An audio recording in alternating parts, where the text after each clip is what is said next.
Okay. Well, this is a first. Akanji as better known from as AK. That's right. Um, do you always go with the award-winning actor, director, producer, Yeah, or do you? I try to just don't try and make me jump through hoops and do stupid stuff. You know what I mean? Like you've got to put some sauce on the name. Otherwise, point. You know. So yes, I'll take that. I'll take Yeah. I mean, I mean, we spoke about your music and sorry, about your film and acting and stuff, but the music part. I mean, some people might not realize that you're actually into production and into creating music. Yeah, I do. Like I am. Like that's what I spend if I'm not like writing or like on set or whatever. I'm spending most of my time like writing music. It's just something I've just always done and I love. Wow. It's my heart. We were talking because we did a podcast the other day, which is gonna Yeah. come out at some point, and there just wasn't enough time because my mind meandered all the corners, but like music is one of the core corners that goes into. Like I'm not very like loud about music on the internet in terms of like people have often said, "Oh, you need a music podcast," and I'm kind of like we're podcasted out. You know, there's one too many kind of good podcasts, but it's good to get invited on to other people's like yourselves who are you're doing amazing things in this space and talk. But yeah, I love music. It's the first thought of my day, and it's actually Wow. first love, man. My goodness. I mean, for anyone who hasn't watched Famila, Yeah, Famalam. Yeah. I know the one that went viral a couple of years ago was the "Who's the Birthday Girl." It was the birth. Even in America, it went viral as well. Which is insane, which is nice when people send that and all that, and they sing the song and all that type of stuff. But that's just like Famalam was my dream kind of creation, really, because I was able to make music for it. Mm. Make music, sit around and write tunes. Like if we needed a replacement for a song, if like people wanted to charge us like 10 grand to play 2 seconds of their music, I'm like, all right, cool. I can go do a version of this legally, so I don't get like fall afoul of the Robin Thicke, Marvin Gaye estate. You know what I mean, I'm savvy enough. I'm savvy enough to do that. Um, yeah. Yeah, but then also, I remember you did it was the drill, so sort of what's this, the Oh, drill where the yeah, the two gangs like going back and forth. Like, yeah, so yeah, that was mine. We had like a couple, like we had like what do we have? We had an interracial couple song where we kind of interpolated Hot Chocolate's Sexy Thing. So I did a version of that. There's just basically any musical numbers in Famalam. I wrote them. Midsummer Motherfucking Murders, the song that I'm singing that I wrote and played that song. So my goodness. music is my life, man. What is the but how did Michael Jackson play any influence on your music? How could he not? How could he not, man? Like, do you know what? There's two things. It's like I've had to change my background, but like just to rep Michael, rest in peace. But no, it's like Eddie Murphy. There's an Eddie Murphy poster on the back of Beverly Hills Cop, and in the living room is the Michael. I've basically got this in my living room. This Wow. in '84 thing. But it was those two things as a kid from like 3-4 years old.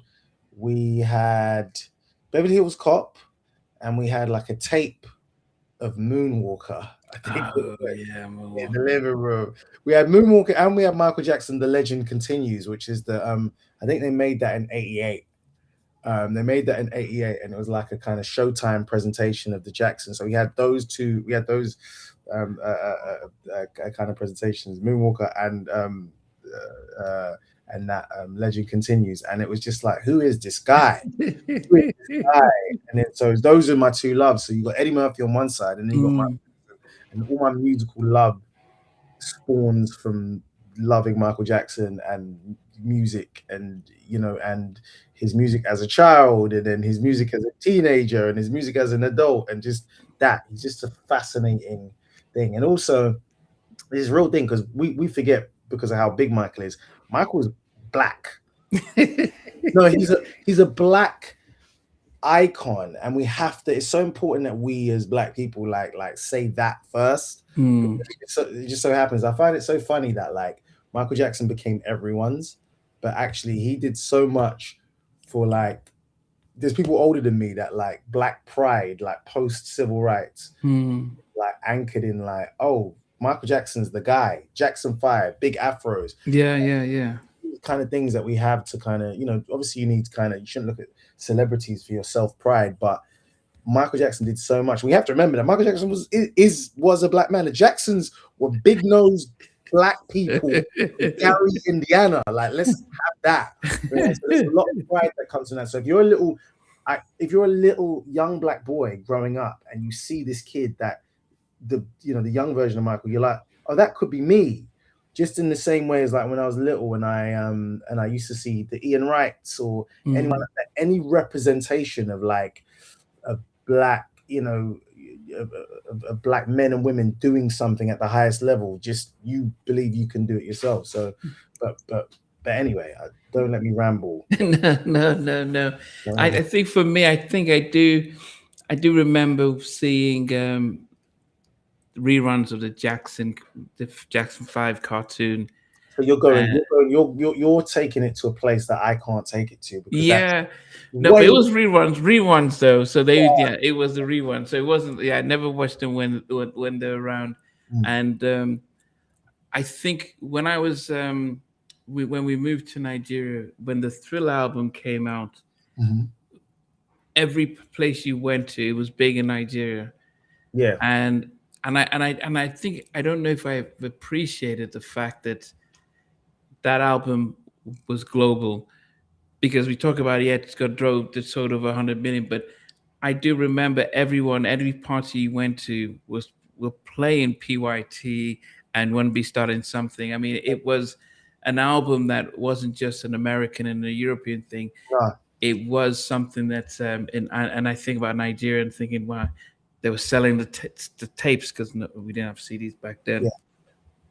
and the impact he had. And even my kids now, who were born after he died, if I play stuff, they say, "Oh yeah, that's Michael Jackson," and it's like, wait, but you never saw him, but yet you can hear his voice and know it's him, and that's the impact of somebody who is just transcended. And it's energy, isn't it? Its energy is fascinating because that same phenomenon happened with my nieces, nephews, and my godchildren.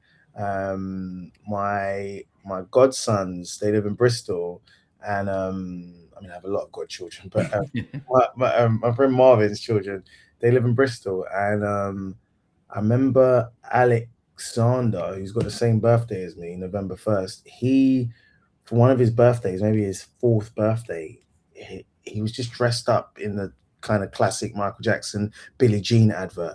It was like transfixed and just trying to imitate that kind of Billie Jean routine.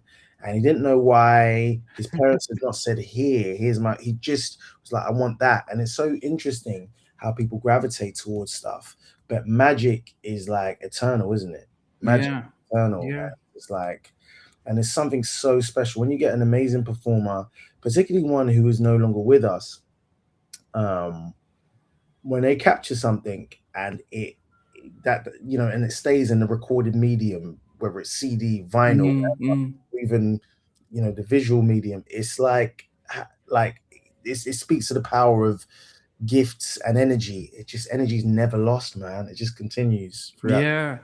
I mean, yeah, Benson, a massive Michael Jackson fan. He's spoken about how many times he's gone to see him live, and one of the funny things he mentioned was that he and his sister, they flew to Australia to watch Michael perform, and then this was during the Dangerous stuff. Wow. And then when he pops up with the stuff, the toaster, they call it. His sister fainted and missed the entire show. Yeah, I can understand that. So I've seen so a lot of my friends are in music. Like a lot of my really, really good friends, like they're like they look after kind of whether it's WizKid or they look after this one and that one, tours, stage management, all that type of stuff. Shout out to Toby and Wes and Tops and all those guys.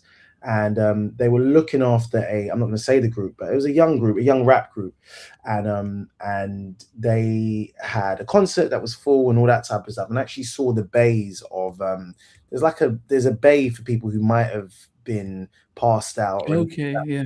I think people were faking it because those people, I don't see why those people would have been passing out. I was like, why are these people faking it? Like, I can understand why people would pass out for Michael Jackson. I would pass out. I get it because it's also just old school spell casting.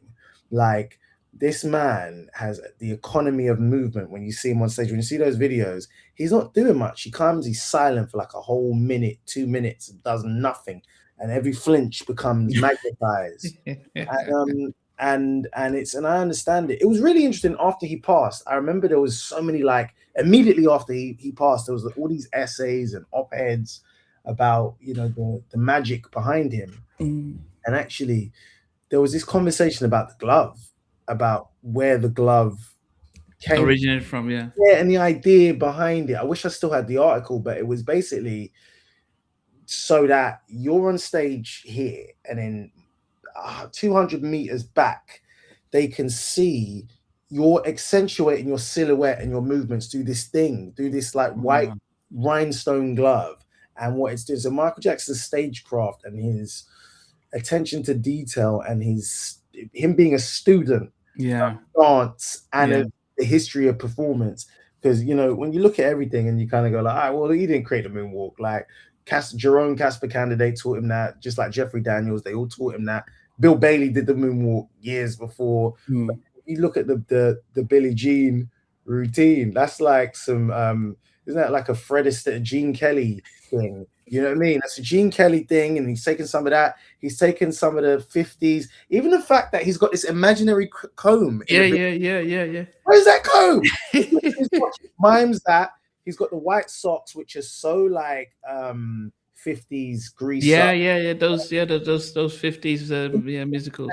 And then you look at Smooth Criminal video, look at all these things. What he was a genius at doing was he was a student of the game. And like just in that Billie Jean performance, he was taking so many elements that became staples of his repertoire and just combining them to make something. He was sampling culture in a certain way, because if you also think about him as a student of like Jackie Wilson and James Brown, he was like, a lot of James Brown's moves got him through the late 60s and early 70s, where it was like the camel walk or like the stanky leg or whatever. Like Jackson took all those, made his own moves, man. Made his own moves. He was a genius. But he doesn't shy away. He doesn't pretend as if he came up with it. He doesn't. He pays homage to everybody. He always does, and he's always in reverence. And it's always that that video that like it was BT Awards, I think it was like 08, 07, 08, and it was James Brown. Like, yeah. And you can see the way Michael Jackson's voice shakes when he talks about no one's influenced me more than this man. Yeah. It's the child. It's the child that like was doing the Chitlin circuit with James Brown. Who's in awe of this man. Like, Michael Jackson's gone around the world, and like there's some people who get really big and they can't front on their mentor. There's no you can't front on Michael Jackson, but like that's James Brown. You can't front on your mentor at all. Like, so you could see the glee in him. And then there's also the video of like, I think it's like 83, him performing, and James Brown calls him on stage. With that, Prince is there as well. Yeah, kind of sets Prince up to kind of embarrass himself. Like, you can just see Michael's a student of it, and he loves these people. He loves Jackie Wilson. He just loves magic and magic. But it's all so funny because I go back to what I said at the beginning, which is that like Michael Jackson is ultimately he's black and he's rooted. We forget, because of how big he is, he's rooted in the blackest of blackest African-American traditions, which is the Chitlin circuit and that whole, that he's from the Midwest. He's from Gary, Indiana. We forget that these are kids from Gary, Indiana, a steel town, one of the blackest, most working class areas in America, and they are from that. So it actually informs so much of their story, and we don't have to go into the kind of like deeper, the depths of the Jackson family stuff, but it informs so much of it, because a lot of like Michael Jackson's success and the Jackson success is like against all odds, if you see what I'm saying. Yeah, It's yeah. like he danced his way out of kind of poverty, because like on a certain level, Michael Jackson could be like alive and be a 70-year-old man from Gary, Indiana, with his original nose, and just be like a guy from Gary, Indiana. But the world would have been robbed of like this. Yeah. So. Yeah. I mean, if you think of and when I was preparing for this, and I listened through Oh, you prepared? Oh, damn. I went through, I started with I started with Off the Wall, went through all of them, and I actually had a different appreciation for Dangerous, which I hadn't had in many years. And then I'm listening to Remember the Time, and I remember the video. Yeah. And at the time, you just didn't realize that he was trying that video and that song reconnected him to, because I was in the States, living in the States with black folk in a it real, was like, oh, okay, he remembers us.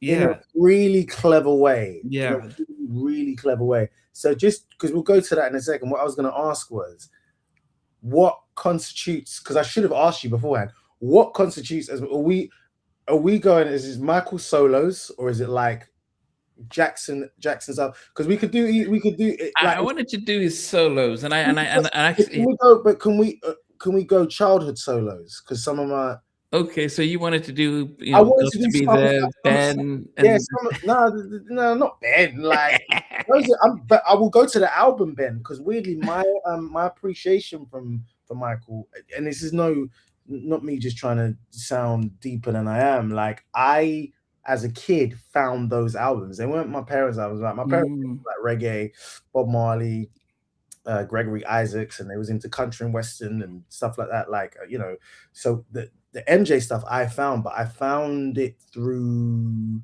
J5 and Michael solos. Okay. So I have an appreciation of like Michael, like Kid Michael. I think is like one of the greatest vocalists to ever live. Yeah. So if you'll allow me, some of the songs, yeah, definitely, that thing. But back to what you're saying about the Dangerous album is like, and Remember the Time in particular, it's like that was a time where I think he was going for a lot of media scrutiny as well, because his skin had changed even more drastically between like the end of I mean the sort of bad offering, and then Black or White. That video and that statement and that whole thing was a whole thing, because we're like, this isn't the kid that how did this happen? What was this metamorphosis about? So very interesting, very, very interesting kind of thing. So the Remember the Time thing, taking it back to Egypt, getting John Singleton to direct it. Yeah. Basically the some big black stars of their day. Yeah, Magic Johnson, Eddie Murphy, your guy Eddie Murphy, Iman. Got the Uptown dancers. So Big Les, Fatima, they did all the Fad MC. So they was like, let's take it to the hood. I mean, normally he goes with, goes with his pops, but he went, he got the Uptown, the people who did all the Uptown videos. And it was so apt that he did that, because between those albums there was a transition for him, like just in terms of, it was a big risk him leaving Quincy at that period of time, because bearing in mind, at the end of I think it was the end of 89, beginning of 90, just after the tour finished, he fired Frank Dilio. And then he also fired John Branca, and then he went with Sandy Gallen at the request or suggestion of Jeffrey Katzenberg and David Geffen, who were like his guys. Okay, yeah, they were his guys. So he went with Sandy Gallen, who was like a kind of big entertainment manager, or whatever. But so it was a risk, and then he got rid of Quincy. Like, they parted ways, but I think it was Quincy apparently who suggested go with Teddy Riley. But that was a big kind of thing. And Michael had his team of like in-house producers. He had Matt Barnes, Brad Buxer, people like that, who were like his kind of core thing. And then I think they started working on some of those Skeleton Dangerous tracks. But going with Teddy was a big statement. Because it was like New Jack Swing had it had blackdom in a grip. And and it went from Michael being like the king of the 80s to like kind of on the back foot a little bit. And Janet Mm. started that march because Yeah, with that Rhythm Nation yeah, album. but Bad is actually kind of a response to Control in a certain way, because it's kind of a response to like, oh, I need to try and get kind of grounded in some way. And then, but yeah, Rhythm Nation came out and Michael was just like, all right, cool, well, what are we gonna do? So a lot of that industrial sound of Dangerous owes a lot to Rhythm Nation. But like, it was Dangerous, you could sort of do a whole podcast about like the cultural shift in music around that time, and how like the media thing that Michael was able to do, which was like control the media with these stories. The world was like, no, we don't care about that no more.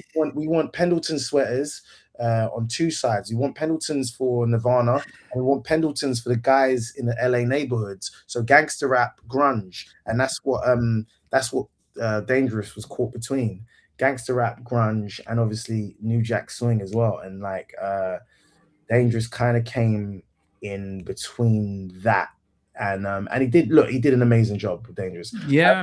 I always argue with a friend of mine, Francis Ezekiel, because he's a huge Michael Jackson fan. We argue about Dangerous, and I say like it's 2 songs shy of being perfect.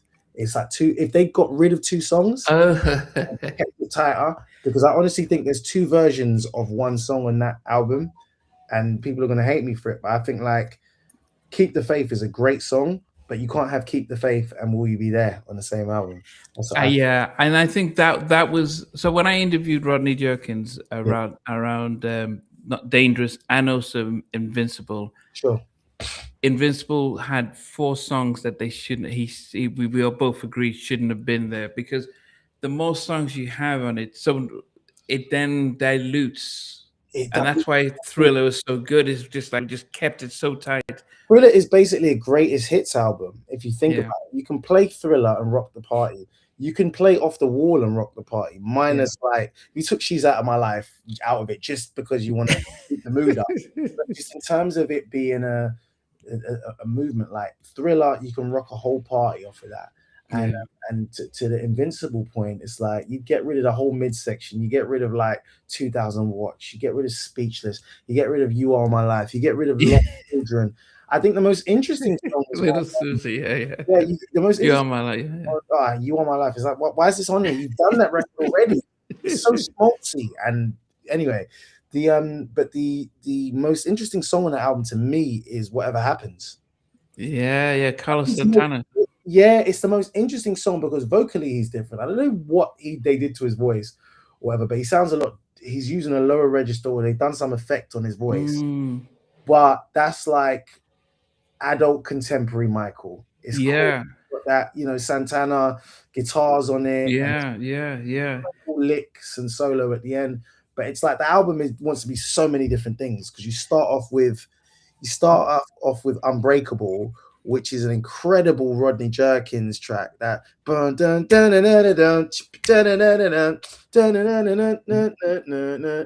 start with that, and that's dope. And then you go to that Heartbreaker, which I don't like that song. And then you go to Invincible, which is another version of Unbreakable. And then you go into Philly. So you go into like that. When you start getting Break of Dawn and you get Butterflies.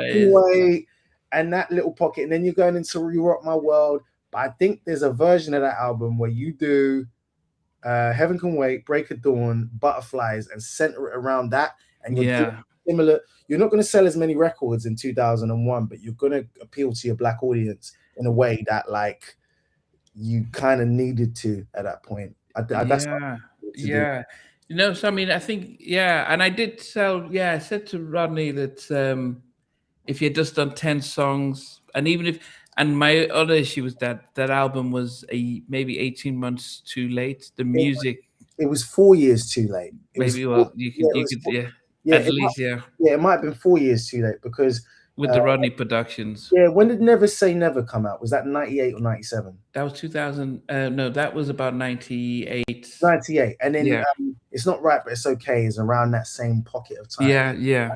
If instead of Blood on the Dance Floor, Michael had given like Invincible then, Invincible. Yeah, it it would have been so different. well, it changes the world. But off the back of Rodney's success with both Brandy and Whitney, and then like even 99 would have been fine to come out with this Yeah, album. no, I think 99 would have just been the right time. That would have been fine. But by 2001, The music had R&B's, changed. R&B's changed, pop culture's changed, the ability, and it goes back to like media manipulation.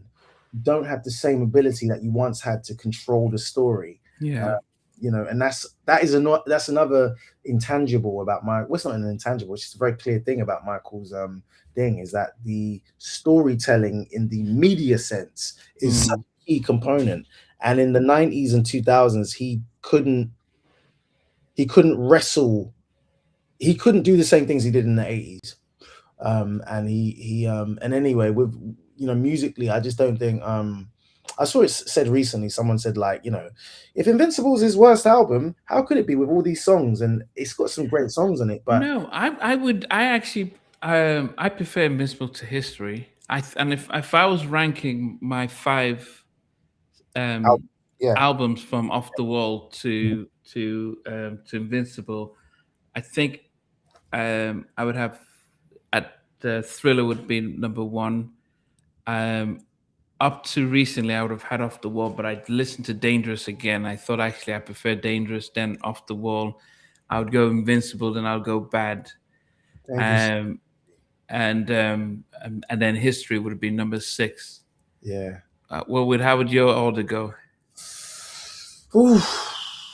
All right, we're going adult solos because to be honest, Yeah, the adult solos, yes, the adult one. because the Motown ones, they weren't really they didn't have a cohesive kind of thing to them. So I would say I'd always go Off the Wall because I think As that's number one. yeah. Overall, it's just his best vocal performances. It's his most pure vocal performances as an adult and his blackest, like steeped in like just soul vocal tradition and like. And it's also, if you look at like Bruce Swedian's got this great book called In the Studio with Michael.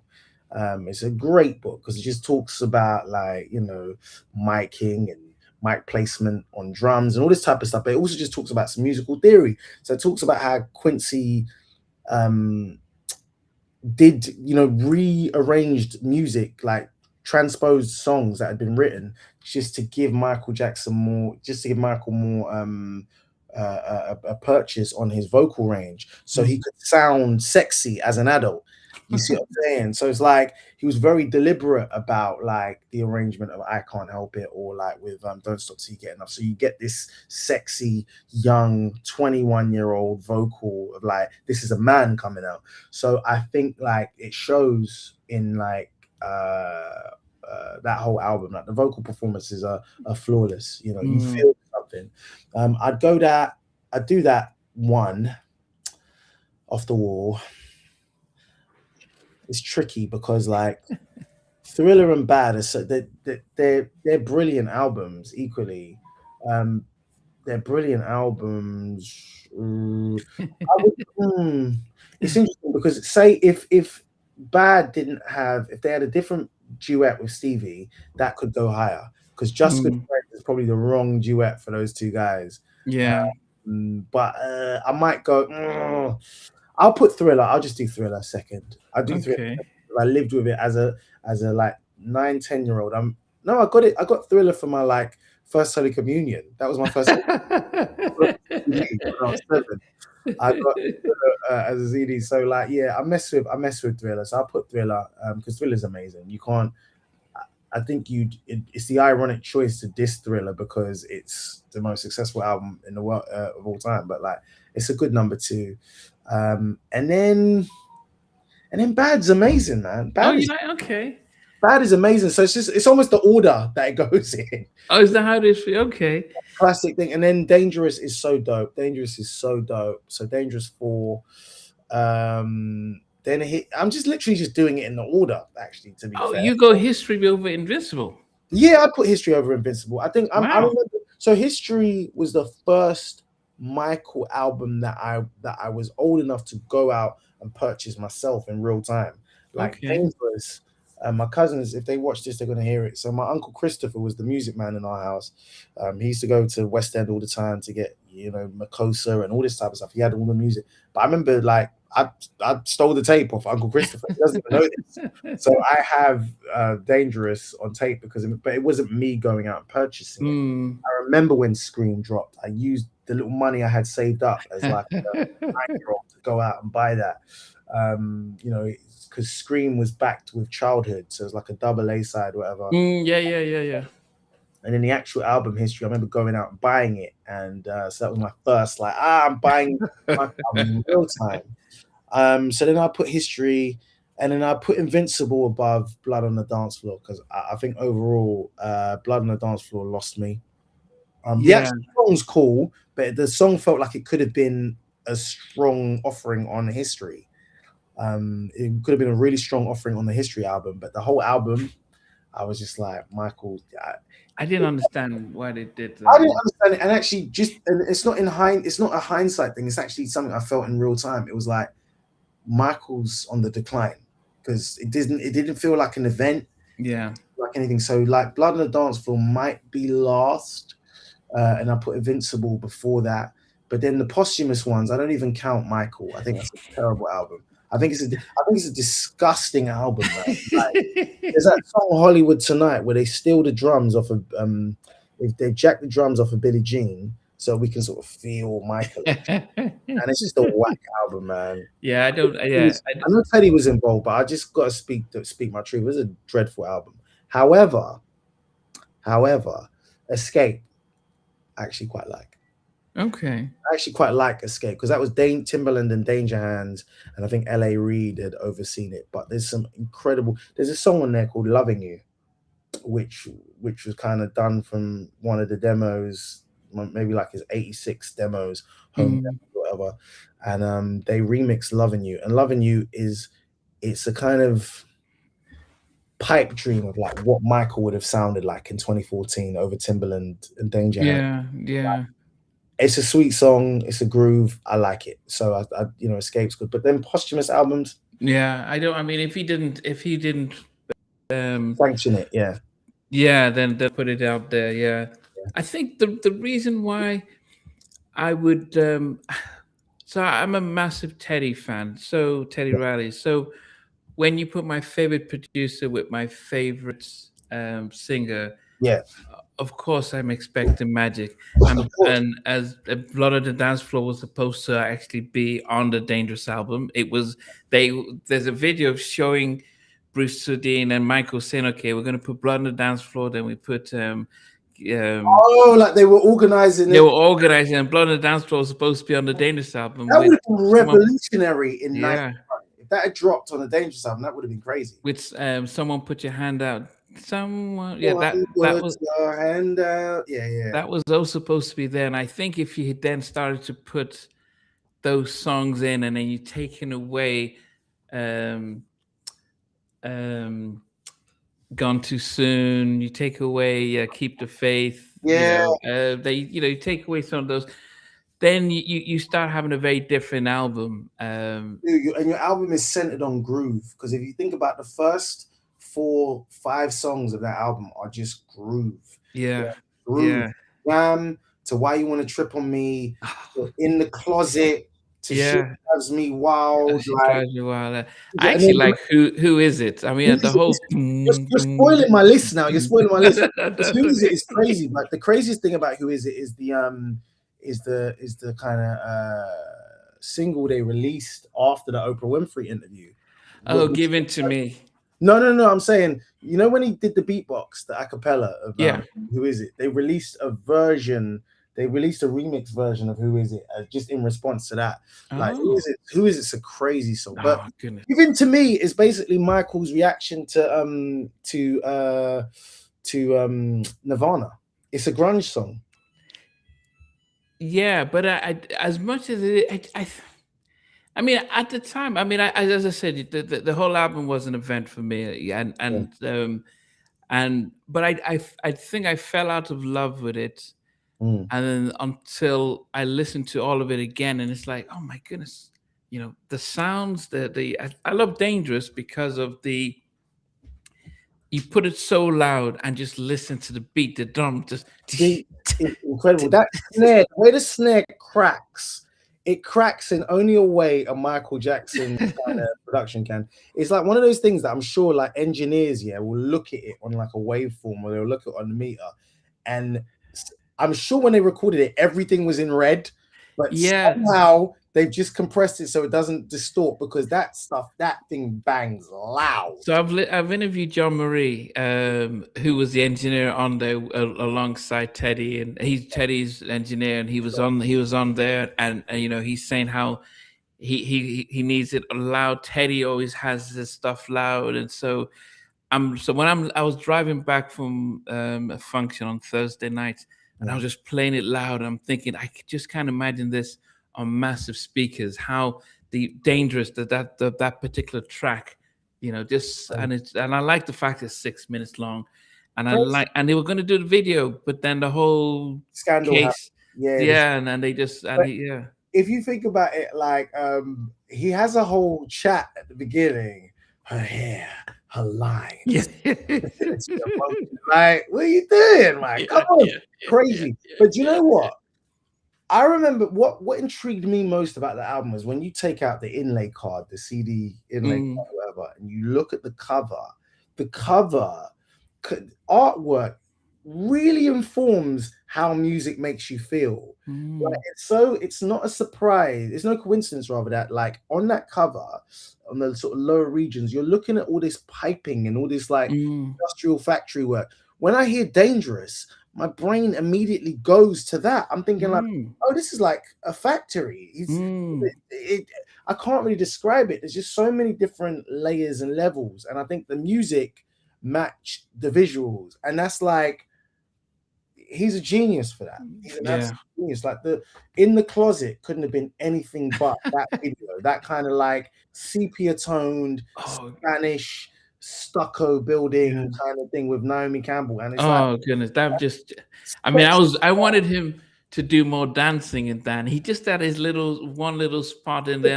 Those skanks are incredible. Those skanks, because to this day I can't do those skanks. All this type of stuff. He's the greatest dancer of the 20th century. He just was. Look at his physique and how he pops and like his lines. That was an incredible, greatest dancer of the 20th century. Like just without a doubt. Okay. I mean, we start at number 12. I mean, what? I mean, I did a list up to 20 just in case. I've got a bunch of them. And it's okay. What do you want to start off with? So let's start with Butterflies. Oh no! Oh no! So we're going from the bottom up. Oh, from the bottom up. Oh, okay, all right, fine. Yeah, we'll start from the bottom up. It's like, so you're going like what I think is So let's do that. So I'd say like Butterflies will be what number what for you? 12. Oh, okay. Wow. It's not because it's because there's ones that are more, they mean more to me. So I just want to preface it by saying it's not like, it's not definitive, and this is just stuff that how it's impacted me and all that, and I'll give also just my kind of cultural reasoning behind it for these things. But yeah, it's a tough list because there's quite a lot of them, and I might kind of live edit them. But Butterflies was like, to me, his last real classic record, like classic. Like we've talked about Heaven Can Wait, and we've talked about Break of Dawn, and they're actually getting a lot of love from like Gen Z and actually Gen Y, like my generation, like having, from the kind of 20+ year vantage point of like, oh, these songs actually bang.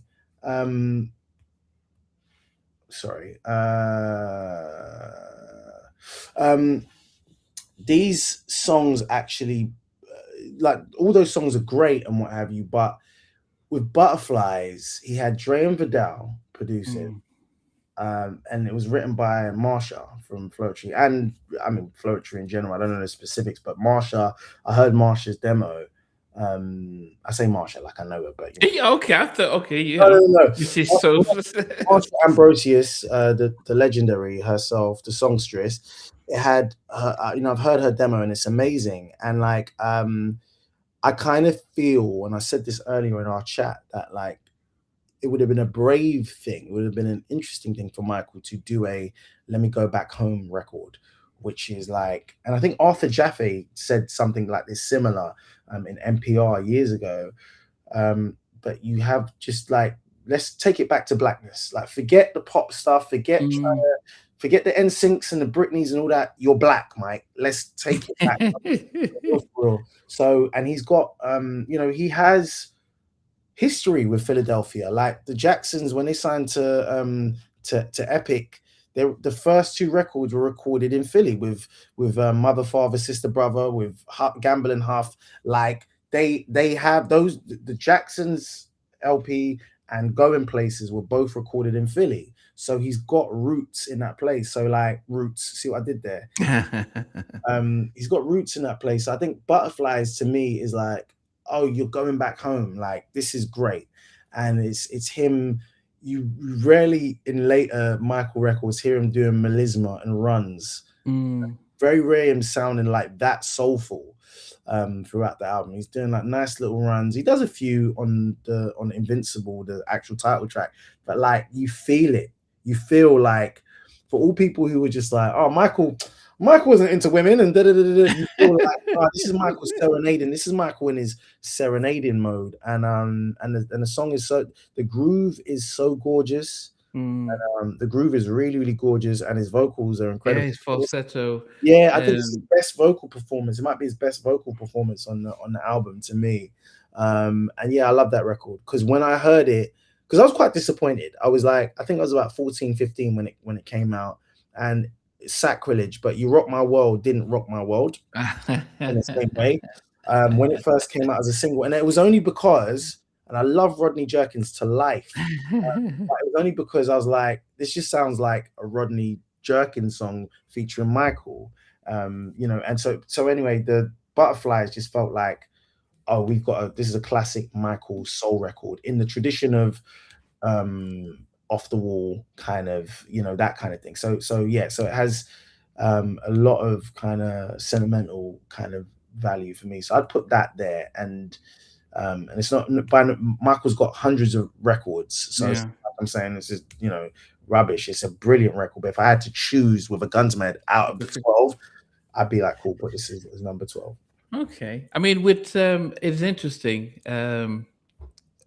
because speaking to Rodney, I'm saying, yeah, Rodney, I didn't feel You Rock My World. I thought Mike always comes with the heavy hitter, and you bring out Rock My World, which just was mellow, and people loved it. But I'm thinking, yeah, but it was, and I would have come out with something heavier. Yeah. And he says the initial plan was Unbreakable, Break of Dawn. I think he was going to do Butterflies. But then people sort of liked Rock My World, and they convinced him to bring that out first. Yeah. But I don't think it had the oomph. And it was also just like the visuals of it, like doing the whole kind of Hacienda video, which is basically a retreat of Smooth Criminal, but just, we've seen it before with Marlon Brando. Like, they made so much of the we've got Marlon Brando, we've got Michael Madsen in it, Tucker and him and all that, and it was like, we've seen this with Smooth Criminal. So this sounds like sacrilege to anyone listening. Well, it's like, how dare you critique? But it's like, I'm such a fan that I feel I have the right. I'm such a student of it. I feel I have the right. But I just felt like You Rock My World was cool. It was a dope record. It still is a dope record. But in the kind of tradition of like, oh, is this going to change the landscape, or is this going to like make the ground shake? It didn't.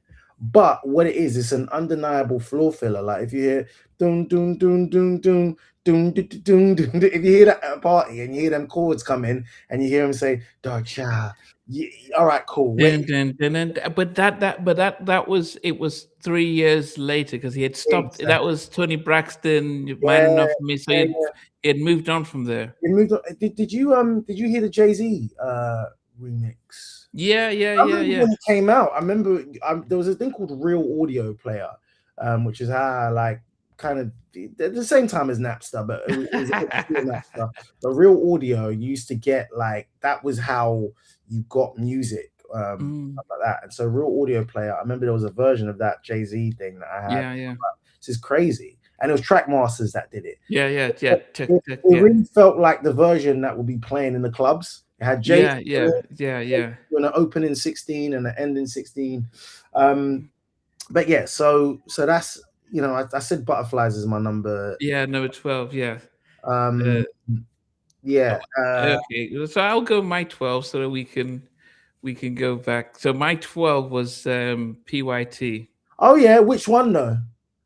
The one on the Thrill album. The album. Okay, cool. Yeah, yeah. I think um it's very it's I mean, it is the one with the whole chipmunk stuff, but it was just the fun part of it, and it takes me back to when the album came out, and it was, you go to I was a kid, and you go to parties, and everyone is playing the Michael Jackson the album, and you don't recognize the history with you.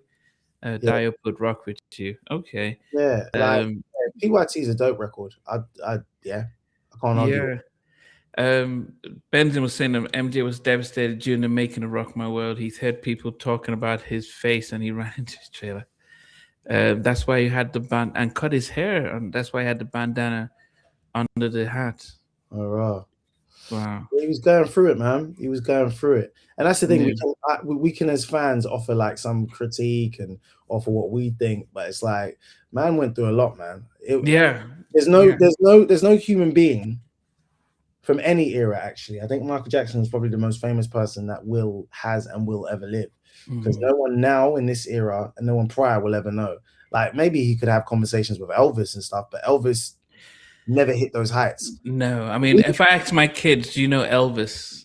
They won't know Elvis. They won't So but they, if I ask them if they know Michael Jackson, yeah, do, yeah. and And he, so yeah. yeah, so to what the person was saying in the chat, which I can't see, but I'll take your word for it. Oh, okay, you can't say it. Oh no, Okay. I don't want to see it because they'll probably be like, "Oh, he's got a big head. He's got a big head." No, it's we will never know. We will never know. Yeah. The man went through a lot, man. The man went through, Yeah. you know. Okay. What's number 11 for you? Number 11, I'm going to put on "Baby Be Mine." Wow. Okay. Like, and and that's off the Thriller album. it's off of Thriller. Look, Chris Rock said this weird thing, and he was talking about, and I love Chris Rock, but he was wrong. He was wrong, and if I ever meet him in person, I'll say You you was tell. wrong. You was wrong. He said, like, when asked about, he was talking about Kanye's "My Beautiful Dark Twisted Fantasy," and he was saying, "Oh, this is the greatest album ever," and comparing it to Thriller and being like, "Well, Thriller had "Baby Be Mine," and I think he was boosting Kanye's album because he was featured on it. That's why. If he was on, if Chris Rock had done a voiceover intro for Thriller, he'd be gassing it.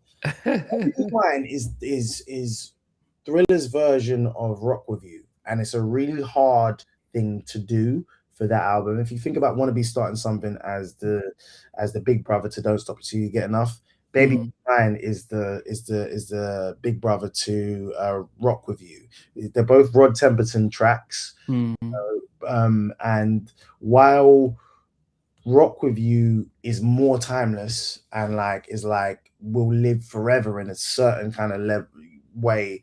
It's that perfect marriage of disco and soul. It's basically like the last night of disco. That's what it is. When they did the whole disco is dead stuff, whatever. It feels like the last night of disco. But "Baby Be Mine" is beautiful. It kind of, in a weird way, it reminds me. There's a Fatback Band song called "I Found," that "I Found Love."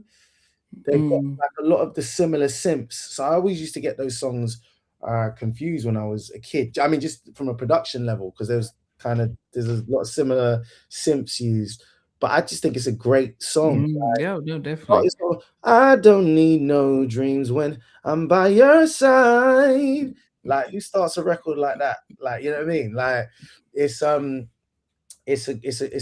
beautiful song, and it also just reminds me of being a kid. Yeah. Putting that on, because I would always skip "Wanna Be Starting Something." I didn't really love that record. Did it. Okay. I didn't really love it. I didn't really love the sound. Yeah. And I'm Cameroonian, so I know the Manny the Bango record. It's almost close to like, but Baby Be Mine would be mine, and I mean would be my like pick for like my number 11. I love Wow. Okay, I have it on my list, but it's a little bit higher up. Yeah. Number 11. Okay, I wish you could see some of these things, but I will try and see if it makes a difference here. No, okay. Yeah, people say Baby Mine's a little too low. I can't wait to see your top 5. Hey, That's I'm what in trouble now because the Tony problem is I didn't do these in any. I'm being very risky, so apologize to the chat. I'm being very risky, you know. I had Ghost at number 11. Okay, yeah, And it was a New Jack track, which I think would have been done in during the Dangerous time, but they kept it, and it probably was going to be the updated version of Thriller.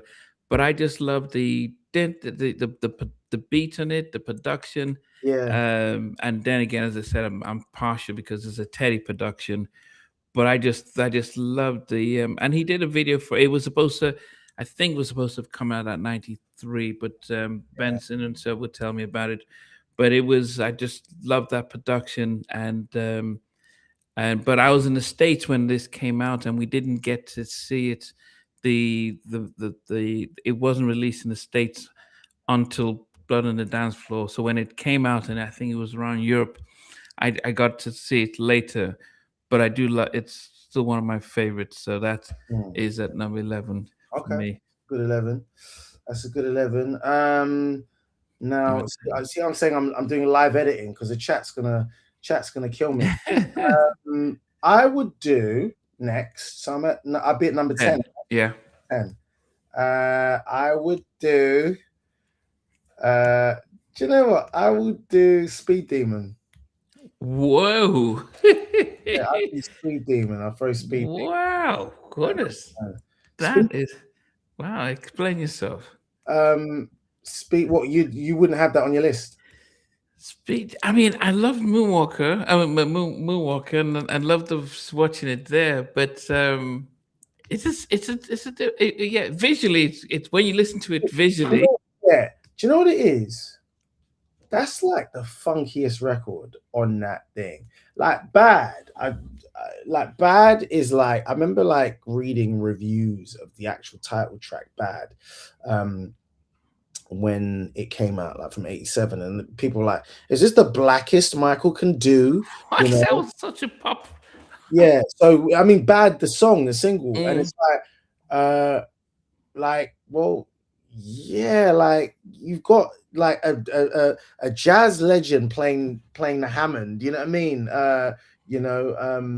Jimmy Smith did 2 separate organ solos on that. Like Bad is a super black record. Like, but I think Speed Demon to me is just super funky, and it's a nonsensical song. It's kind of nonsensical because I think it stemmed from like him getting a speeding ticket or whatever. But it's a funky record.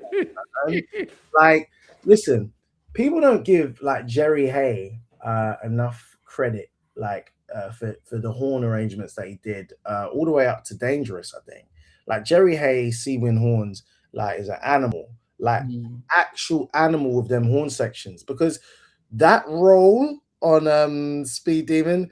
Like,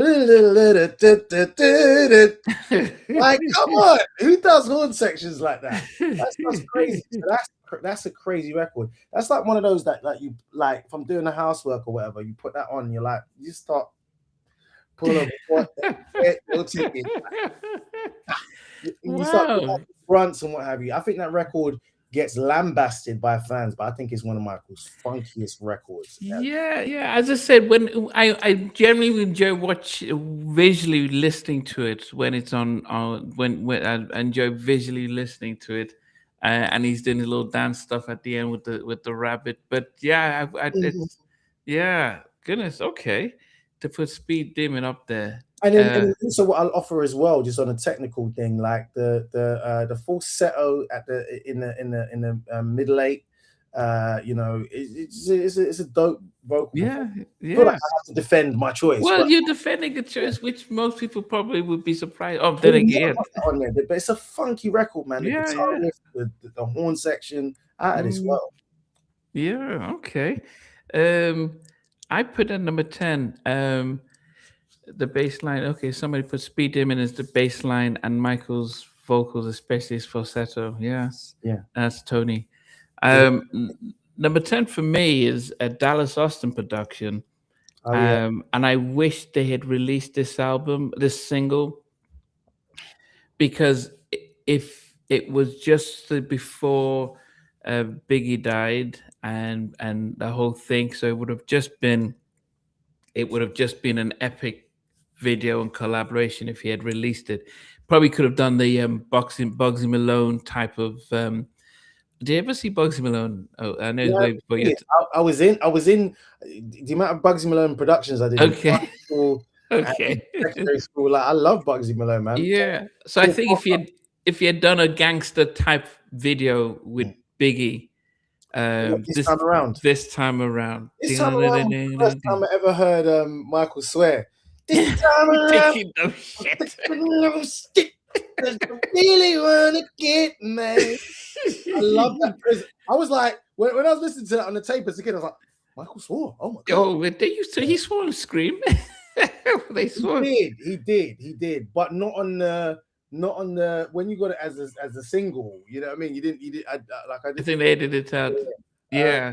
and I mean, he did some swearing on They Don't Care About Us as well, but that's a whole separate. But no. I think this time around is a crazy record. Is a Yeah. crazy. I mean, he felt the anger, and then to have Biggie just, because we heard Dallas Austin talk about the how Biggie was nervous around recording it, and how Biggie, could I swear in it, and but I just thought that, man, why they missed the boat trick by not releasing that as a single in the video, taking advantage of Biggie Yeah, and just Michael. That would have just been legendary. Then just do some remixes on that track. it would have been. Yeah, it's just timing, I suppose. I mean, like I've heard the Biggie stories of him not letting little C's come, Yeah. all that type of stuff. It's funny and actually, I think there was probably other stuff connected to it. I mean, like Biggie was 95 from a rap perspective was Biggie's, because I remember being like 10 and like we just got MTV in 95. We just got Sky in 95. So it was like going from like black and white to color. And like, so MTV UK would play like MTV Raps, where they'd have like an abridged version of it. So you're seeing all these videos, and like from One More Chance remix to Juicy and all this type of stuff. So yeah, Biggie was the guy in 95, and then obviously Tupac dropped All Eyes on Me in 96, but that's another conversation. So maybe that had something to do with it. I don't know, but maybe also the momentum of Thriller, the momentum of History had waned, because the album didn't really do that well in the States. Yeah, it's so the singles. So Scream was the way the Billboard charts had been changed. So Scream debuted at number 5, which was a record at the time. Then You Are Not Alone debuted at number 1, Yeah. which was then, you can't beat number 1. Others have done it, but he was the first to debut a single to debut at number 1, and using that R. Kelly track. And so it kind of lost its momentum. After that, we got to number 1. It did well, and I was in the States, and he started touring around Europe. So he never toured. He never toured. Yeah, he never. That was his last. Yeah, because he didn't tour the States with Dangerous, did he? No, he was in Europe doing Dangerous, and then it stopped before he can come to the States. And I was in the States all that time, and he never. Because he hit like Thailand and Singapore, and then the allegations and all that happened. Yeah. So he never came back to the States and performed. But yeah, History did well enough. I mean, it had a record for the most albums sold as a double CD and stuff like that. I wasn't a massive fan of history. Yeah. And then I think he just put out the. So anyway, Anyway, this time around is at number 10 for me. So what's number 9 for you? number 9, I will put. This is because this is like, these are all cookable offenses. These are things, I forgot it was just me. I thought it was just me and you talking, but there's actually people who are just like, how dare he do that? Yeah. Do you know what? I'm gonna put Why You Want to Trip on Me. Okay. Why You Want to Trip on Me? Crazy.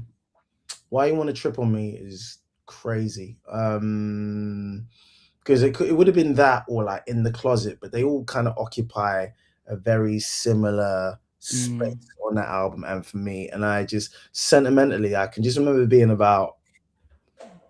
I can remember being about 5, maybe 5, 6, and playing that in our old living room early morning, just putting it on my dad had these Technics, like a Technics kind of MIDI system or whatever. Yeah. Dancing to that, and then that guitar riff that starts it off crazy, and do the little coach,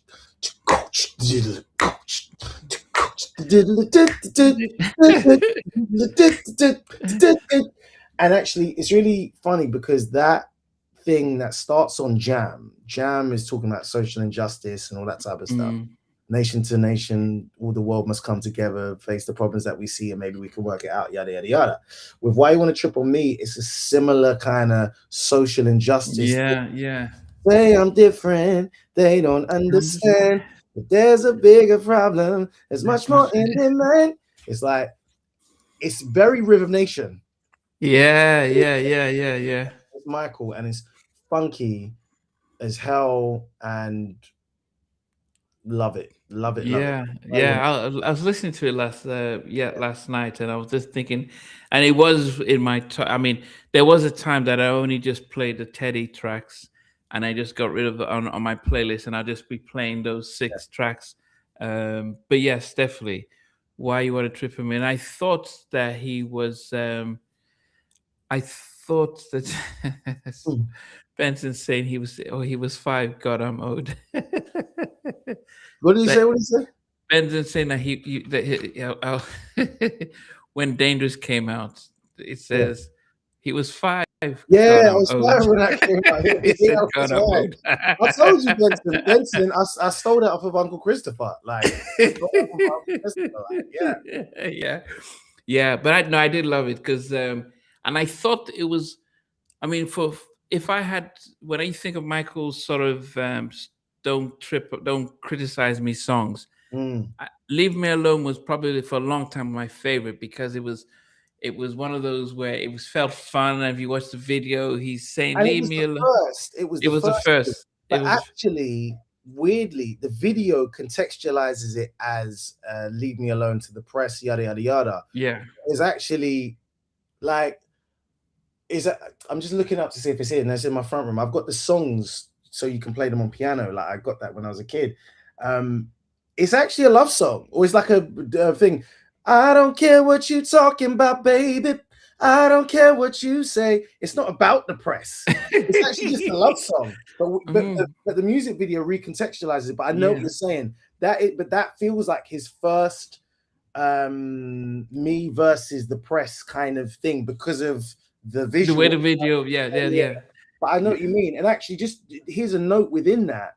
It's like those are when that crept into his voice, when that dread, when that and all of that type. But that's where I feel like Michael vocally kind of wasn't what we signed up for, because Michael's got one of the most beautiful voices ever. But that dread, that angst creeping in, which it started with Bad.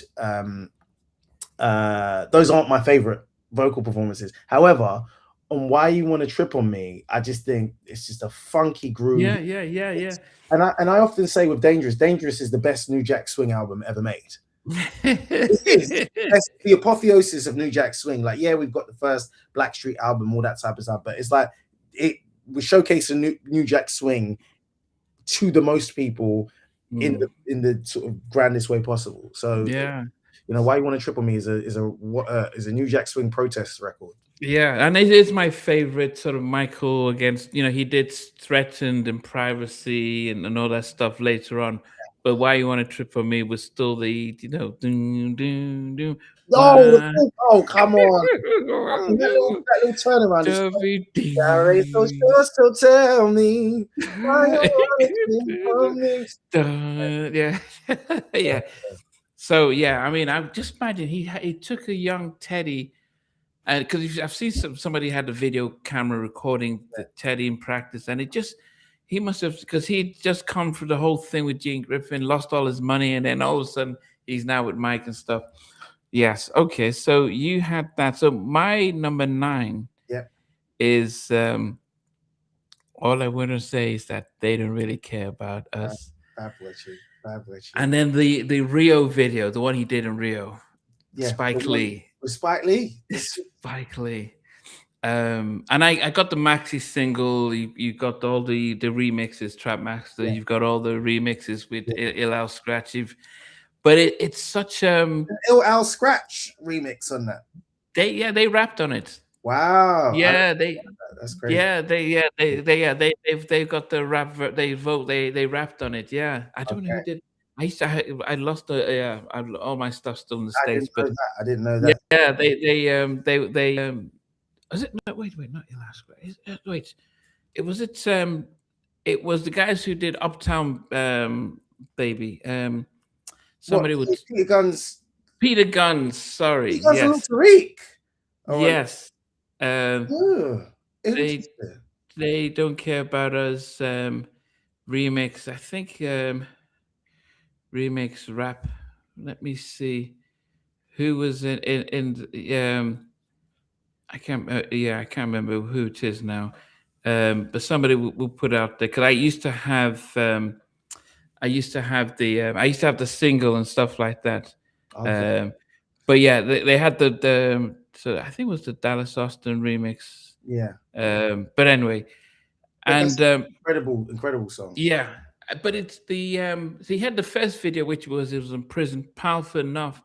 But then he did the one in Rio, the colors and on the streets and with Spike Lee. And I was gonna remember that when he did the bad video, he got I forgot his name now. Not Scorsese. How did you get Scorsese? Because you're Michael Jackson, man. To do your video. You're Michael Jackson in 1986, 87. You can do whatever the hell you want. Yeah, Scorsese do the video, and I think people forget about the main video about this guy in the hood going to school, and this was during the drug epidemic in New York. So he was trying to, he did the beating when it was the gang violence, but I think people forget about he was always looking out for his own people, because that video was pretty much about, you can still, you can beat that stuff. This was Wesley Snipes just before he did New Jack City. That was one of his on-screen debuts. Yeah. You either down or you went down. Now, I know Prince said he was supposed to have been a Wesley Snipes character, and it would have been fun and stuff. Prince in his Prince way took the record and did his own version of it. So there's probably something in Paisley Park of him doing that. But yeah, that was we all we've all seen those interviews of Prince saying that, who was going to sing Your Butt? He was going to sing. They probably just weren't meant to collaborate, man. I love Prince, but he's a different animal to Michael in terms of they're I think they're compared because they were the two black guys, and at one point they look very, very similar. Yeah, the light skin stuff. There's two light skin or fairer skinned black guys, but no, So you picked. I picked they don't care about us. So you were using Bad to say that actually, yes, he'd done a tougher video before, but to go to the favelas in Brazil is nuts. Yeah, I mean, just to and it just, they had the whole drum stuff, and the guys with the drums, and I guess I was also harking back that he got Spike Lee, to do the video, and I think this was Michael realizing, if I don't go, yeah, the people who have always been down with him Yeah. through all the thick and thin and all the allegations with his people, like, Mike, I know you went out there, did your thing, we got you, But it's and we're not going to disown you and stuff. we're not going to disown you, but then that is also commentary on blackness as well. It's like you can go out, sail the world, but you got to come back home. You've got to come back You home. got to come back home. You've got to be able to walk your neighborhood. You've got to be able to go to the yard shop or go buy some jollof from Auntie's shop. You've got to be able to come back home. So that's Yeah, cool. and that's what happened with Whitney. And he did that in death, actually. In death, Michael Jackson came back home, which is sad, but he came back to the bosom of blackness. Yeah. So they don't care about me, that about us. Powerful song, yeah, and people don't give him credit for the fact that he's constantly thinking about the community and thinking about injustice and stuff. Yes, so that's my number 9. What did you put? So I'm winging it at this point because I've had to read. No. I mean, I've got my list. I've had to rejig. I don't want Benson. Benson's gonna come for me now. So I put. I'm taking it back to younger Mike. I'm going With a Child's Heart. Okay. With a Child's Heart. Now that was. I almost wanted to do Who's Loving You because I think the Ed Sullivan show version of that is one of the great. It's one of the greatest things I've ever seen in my life. Him performing that because that kid's 10. He's 9, 10, I think. And that is one of the greatest. That's one of the greatest vocal performances I've ever seen. That live version. And I'm using those as a comparison because Who's Loving You was Smokey's song. With a Child's Heart was Stevie's song. Stevie Wonder did a version of that, and they were both child performers. But I think Michael's With a Child's Heart eats Stevie's version, even though Stevie wrote it and whatever. And it's With a Child's Heart, it's so funny because it is always used on periodicals about Michael. So if there was a documentary on the Oprah 93 interview, there's a little kind of ad break where Suzanne de Pass is talking, then you hear those chords, the dun dun, and it's used on so much, and it's such an evocative song. It takes you back, and it feels like a cuddle in a lot of ways. And I think Michael's performance is beautiful on that. That was on. Well, I think that was on the Music and Me album. I think that's what. So I think I put that there. It's one that I, in my childhood, played a lot. I had all of those Jackson 5 and Michael records as a kid. I think it's and the music, the sentiment is a beautiful sentiment. With a child's heart, go face the worries of the day. With a child's heart, turn each problem into play. It's simple, beautiful. Wow. So okay, you're going straight into the catalog in that one. Great vocal performance by him. And he's with a child's heart, he's doing that at 14, maybe 15, 14, maybe 15. Incredible. Yeah. Okay. Yeah. My number 8 is there was a time that this was in my top 3. Baby Be Mine. Hey. I know you. I just. It's such a beautiful love song.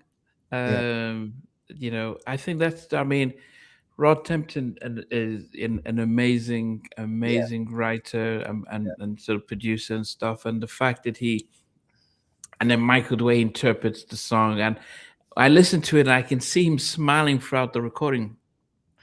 It felt as if he's smiling and happy as he's singing it. That's how I got. I'm I'm a balladeer. I love my ballads, but this was as an up-tempo ballad as you can get. Yeah. And definitely love that. So yes. That's my number 8 for me. Baby Be Mine. Baby Be Mine. Baby Be Mine. Yes. Great choice. I will go with my 8. Number 7. I will go with Will You Be There? Okay. Yeah. Wow, from the Dangerous album. From the Dangerous album, yeah. Will You Be There is it's an anthem, man. It's an anthem, and I said it when we started. I said I'd get into this argument with my friend about like removing "Keep the Faith" off of off of Dangerous, because it's like Yeah. you've got You've already got the Man in the Mirror type yeah, song. exactly, and "Keep the Faith" is in a lot of ways more rooted in the actual gospel tradition. It is more Man in the Mirror, because I think, is it Andre Crouch that was involved? Yeah, on the crowd, yeah. But it's like "Will We Be There" it was more global. I mean, it was the soundtrack on the soundtrack for Free Free Will. Willy. Yeah, You know what Free I mean? Willy. Yeah. And when those, I mean, it starts with a Beethoven reinterpretation of a Beethoven symphony. I can't remember which one, and then you get that little and then you know you're in, and then you hear those chords dun dun dun dun dun dun dun, and then you get those like big taiko drums. And then you get Michael preaching to us. It's such a beautiful, almost biblical lyric. And it's very evocative. Like, hold me like the River Jordan, then I would then say to you, you are my friend. Carry me like you were my brother. Love me like a mother. Will you be there? Like, it's just simple, and it's simple songwriting. Simple songwriting. And then as he takes it up in the next measure, he gets churchier. But they told me I'm meant to be faithful, and what we're not able, I'll fight till the end, but I'm only human. It's like, it's such a churchy song, bigger than Keep the Faith. It's global. It's like galactic in its kind of reach, and I think it's brilliant. And then you got the other bit. Everyone's taking control of me. Feels like that. It's just got so many different components. And then he does the classic thing and modulates it. He takes it up several steps. When you change in a song, when you put change in a song, it's game over. You're just having fun at that point. So Will You Be There always gets me, and it's like I want to like run around the house in a white shirt, start like the fan flowing. You know what I mean? Oh, goodness. Okay, yeah, because he needs those songs when he does his, that one leg kick kind of thing. Which I can't do. That's what I'm saying. I do the white shirt. I can't do that. I can't do that. That dance is crazy. Yeah. So he needs those type of songs to do on his show. Exactly. Yeah. That's his messianic mode, you know. Yeah. Okay. Number 7 for me, for a while, I kind of thought it was overplayed and I just fell out of love with it. But Remember the Time. Okay. Yeah. Because it is such a simple love song, and it was definitely the right track to come at the second single of Dangerous. It was the right video, and it was like everybody says, "Oh, you're one of us. You're still one of us. You remember us." And because we were listening to Black and White, and we thought, "Oh, what's going on?" But when you did that, it's very sentimental. I like some of Teddy's remixes of it. Like the one that he used as the promo for this. So that was that's just crazy. I can't remember. On it, and you did it. Yeah. So I mean, I remember when he was supposed to perform on Soul Train, when he was sat in the chair, and I remember watching it live because I was living in the States then. And he stands up, and I thought, oh, he's gonna say, everybody just went, oh God. And he just sat back down again, and he was smiling. And I was like, oh, my Mike, man. But that's the time and every Black organization welcomed him in. He was given an Essence Award, NAACP Award. Everybody was just saying, Mike, thanks for coming back home. We love you and stuff. And it was, I've heard a story about that though, like, because it was like, oh, I broke my leg. His leg weren't broke. I heard a story. I've heard like stories that like he was doing it just to do. It was basically like Michael Jackson mischief shenanigans. Like apparently his leg wasn't broken or whatever he said. He was just like, let me show you like how much power I have. I think he said this before. So yeah, there's some folklore out there that he just stunt on people. So yeah, I mean he did say he sprained it. It's hard to imagine though, because he hadn't performed in a while. Yeah, Um, and I think, but no, because most artists, if they sprint, then they'll cancel the show. But yeah, being able to show up there, and yeah. it's still legendary, and it's still the fact that he's so big, he's still coming on Soul Train. Yeah, I mean, and that's an incredible thing at a time where like someone of his magnitude might have just shirked those like home base things. You know, you're doing Mm. Soul Train, you're doing your meat and potatoes kind of things because Michael Jackson is from Soul Train. He's from that Yeah, yeah, tradition. You know, the yeah, amount of videos of J5 going and doing pop promo pieces for Don Cornelius. You know, so they're from that tradition. So yeah. you can't front on the home base, man. No, no, and that was the only award show that year that he did, Mm. that he performed. Even though he sat down. Yeah. So number 7, remember the time. So what's your number 6? My number 6. This is where it's just getting tricky now because I move Tricky. things round. This is so annoying. It's so annoying. It was also gonna go into so annoying. Um, I would do. There's a song called Happy I really like from Lady Sings the Blues. Um, it's an oldie. It's from the Lady Sings the Blues soundtrack, but it's actually on Music and Me, and it's again back to my childhood. Mm. It takes me back putting headphones on as a kid and just sitting and listening to that song. I think it's like Happy is it's just a really beautiful vocal, man, and incredible like string arrangement and all that type of stuff. And it's just like Michael in like ballad mode because Mm. he was a balladeer. He loved that. And you're talking about came out in 73. So you're talking about he's 14, 15, going through voice changes. So just Mm. like whoever's producing him is having to like find the pockets that he can still, reach in that voice soprano.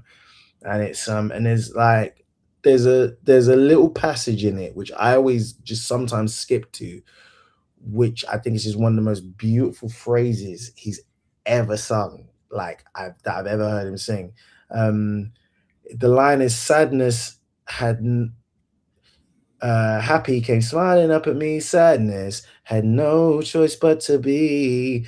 The way he sings it and that thing, it does something to my soul, man. I think it's a beautiful record. Oh. Some people might listen and be like, it's kind of schmaltzy, but I'm so And fascinated by young Michael. I think his voice is it's a force of it was a force of nature. yeah, Dio said it's a beautiful song. It's a lovely song. Okay. Yeah. Yeah, I need to dig it. I'm sure I've heard it and stuff, but And I need to. and mind you, I'm not doing this to stunt on you. I'm not doing like No, no, I'm no. doing genuine things that I would just play on a Wednesday Yeah, or yeah, Saturday. yeah, yeah, yeah, yeah, yeah, yeah. Yeah. No, no, no, no, no, no, definitely. Okay. Okay. So you put it number 6 for me, and we spoke about it earlier, is I think the only thing that was disappointing with this was the video. I thought the video didn't do him and the song justice. Mm, But the fact that he wrote and produced it himself, mm, who is it? mm. Dum, So we're, dum, we're getting into the dum, same kind dum, of territory here dum, because dum, yeah, dum, dum, dum. And I just love the the haunting part of what he's saying, the story, and the videos had all that. They had the supermodel, but I couldn't understand it. It was hard to, and he's not really. It's not a Michael. A Michael video is something epic, and it just felt just like low budget. Let's just do a small video, and he wasn't really involved with it. It just, but do you know what it felt like? It felt like New York 90s art scene, like a Madonna kind of video. yeah, It felt very Madonna-ish. yeah. And I know what you mean is because there's those shots of him in the Yeah, car, like and some people yeah. said it's not him. They said it's E. Casanova. They said it's E. Casanova standing in for him and all this type of stuff. But yeah, I wonder what the other concept would have been for the video. I don't know because the the song is so good. And it's, if you think about the bass line, is basically Billie Jean.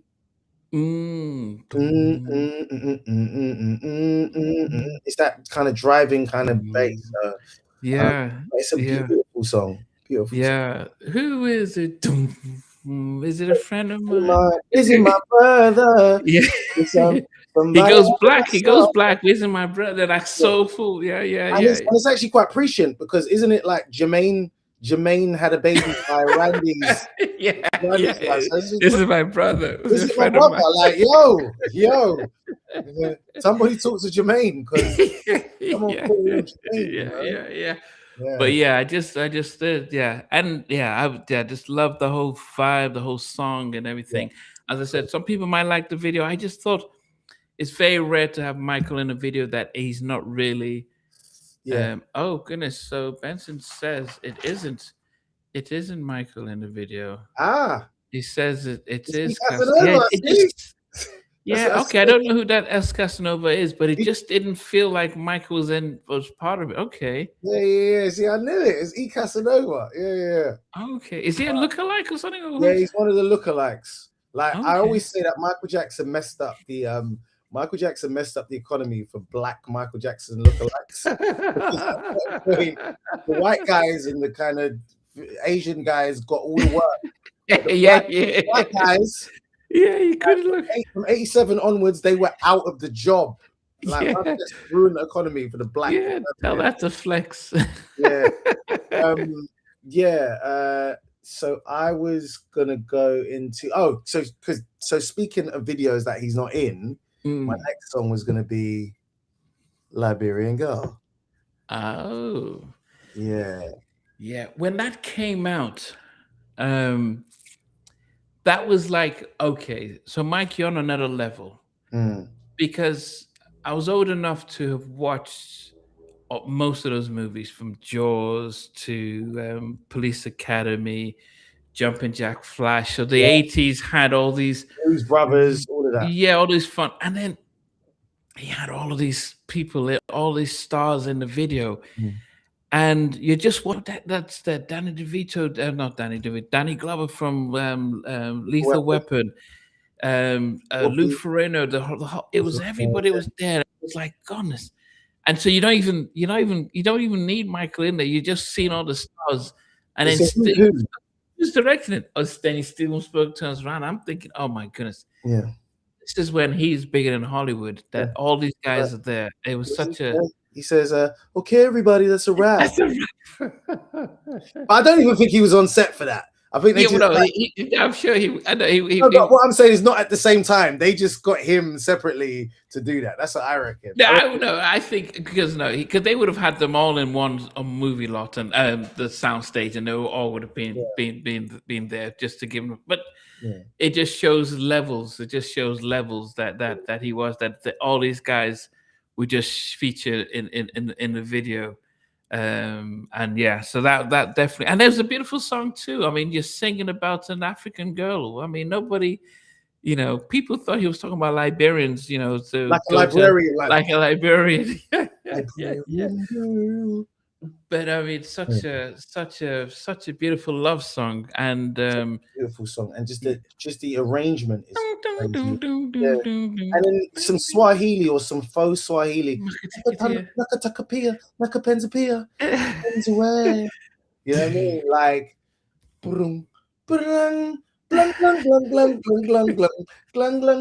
and it's so interesting, the songs of Michael's that get sampled, because that was sampled by Tupac. Tupac sampled that, and Escape and MC Light, keep on, But it's so interesting, the ones that get sampled, because of it's those things, it's those riffs, those arrangements, those sonics, like it's just beautiful. You could play the instrumental and still get high off of that, and then you throw in his vocal and the actual just song. It's a beautiful song. This is not fun to see. He says, Jim York says Michael arrived in limo. I told you.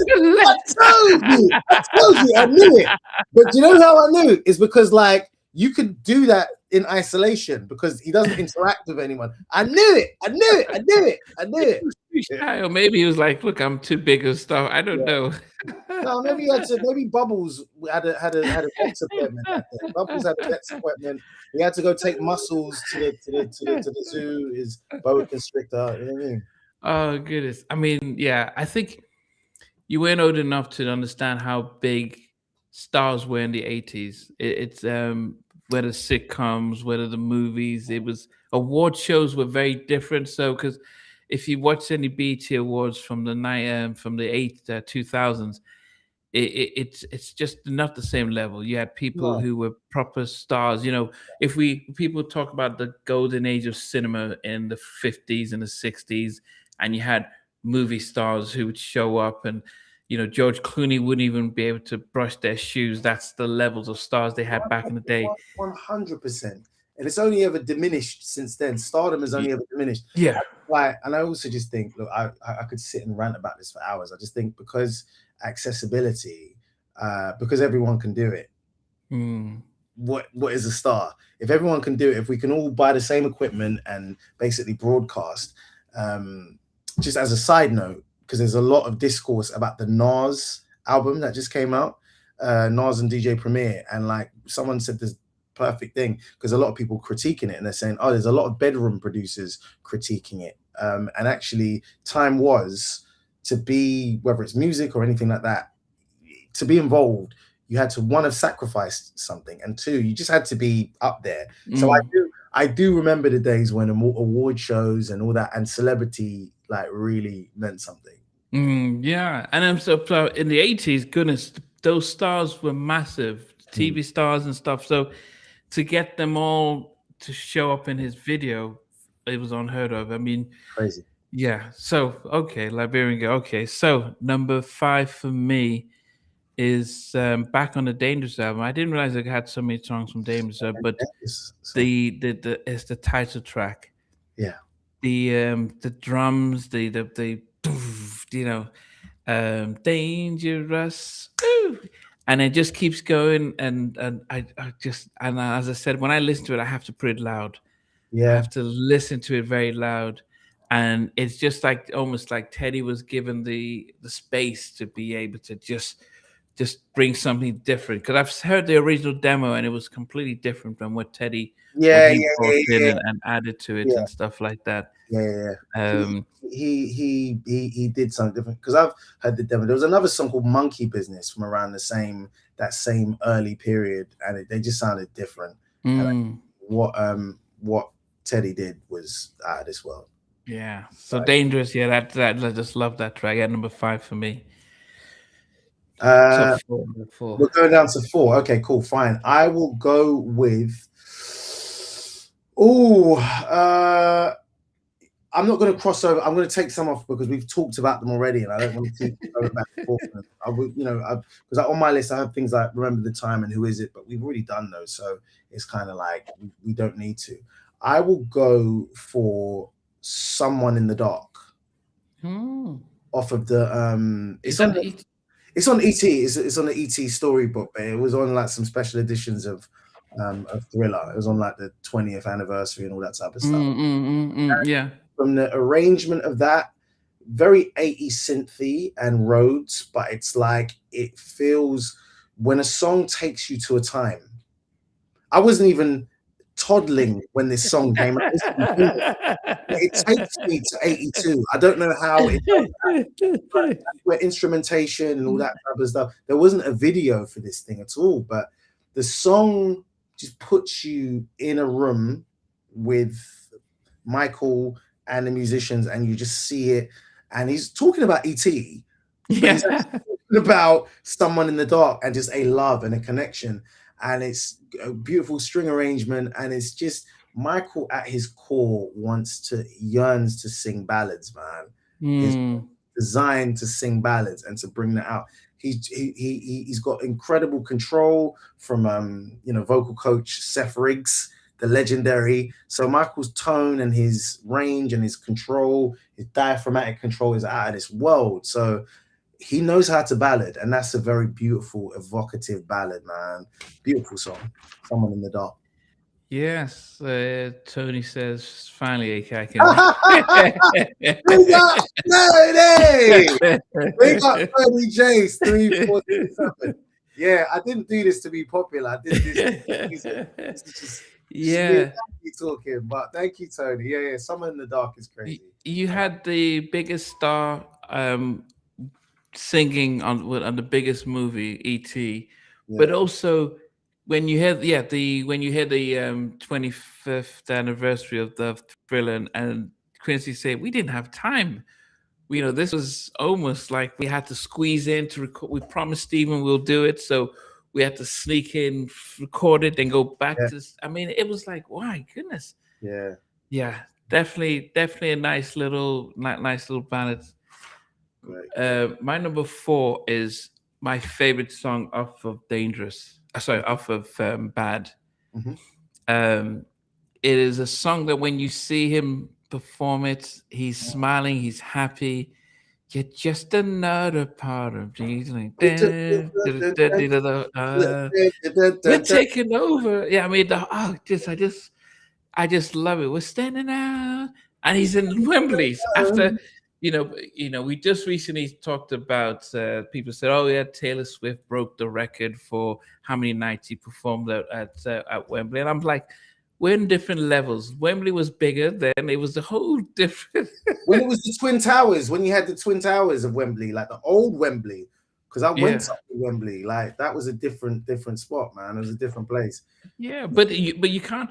I mean, he did that in '87, so it's taken this long, and you've used social media and stuff, but to do what he did back in that time, you just couldn't. But just to see him perform that song, and goodness, I just loved that song. No, As I said, it was just the fact that you watch him perform it and he's smiling, and there's a difference when it's like he's enjoying it, he's into it, and you can feel the smile even when I listen to it now. yeah. Yeah. Quincy didn't want it on the album though. I think there was a toss up between that and Streetwalker. I think it was Streetwalker. But basically, there was a toss up between those two songs. But they also did a version of it for the Captain EO soundtrack. So there's a version of that from like '86, which doesn't sound as good. I think once Quincy put his hands on it, He did his magic. then it went right where it needed to go. Benton's asking, have you heard Seeing Voices with the Ray Charles Choir? I have not.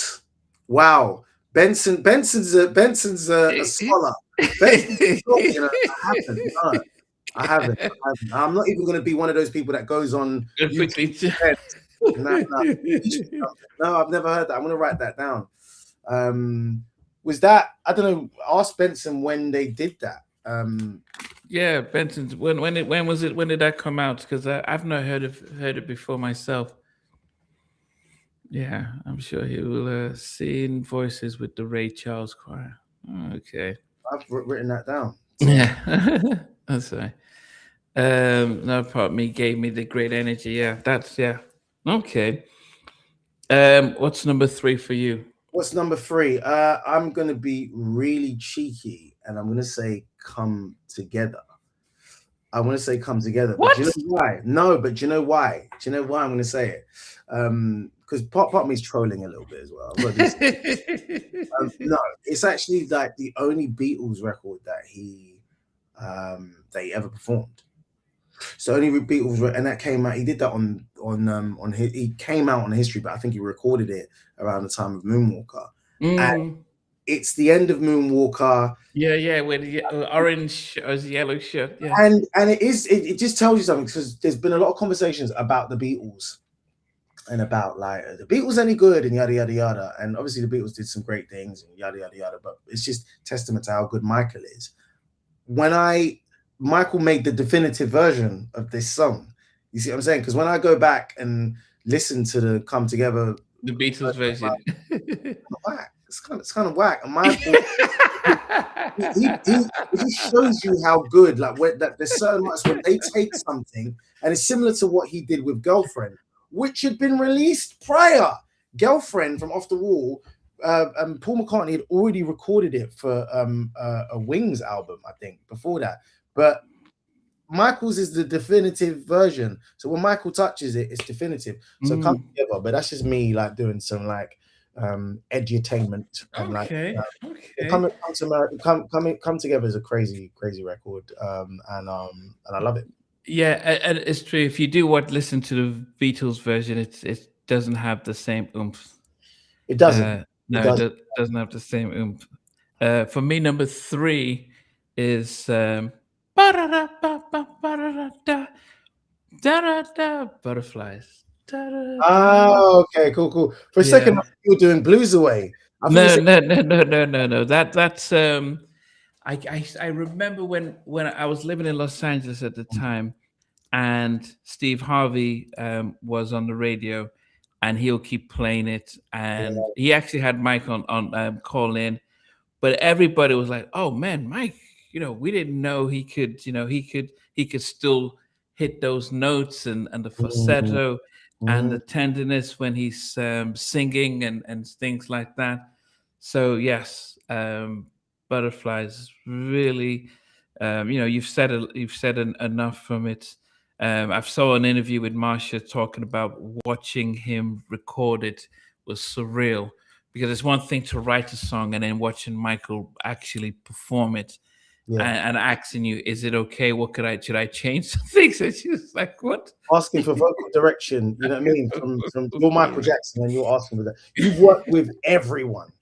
You've worked with the best of everyone, and but that is a credit to Marsha Ambrosius and like her prowess as a vocalist and as a songwriter. So it's just the best, still sharp and still kind of thing.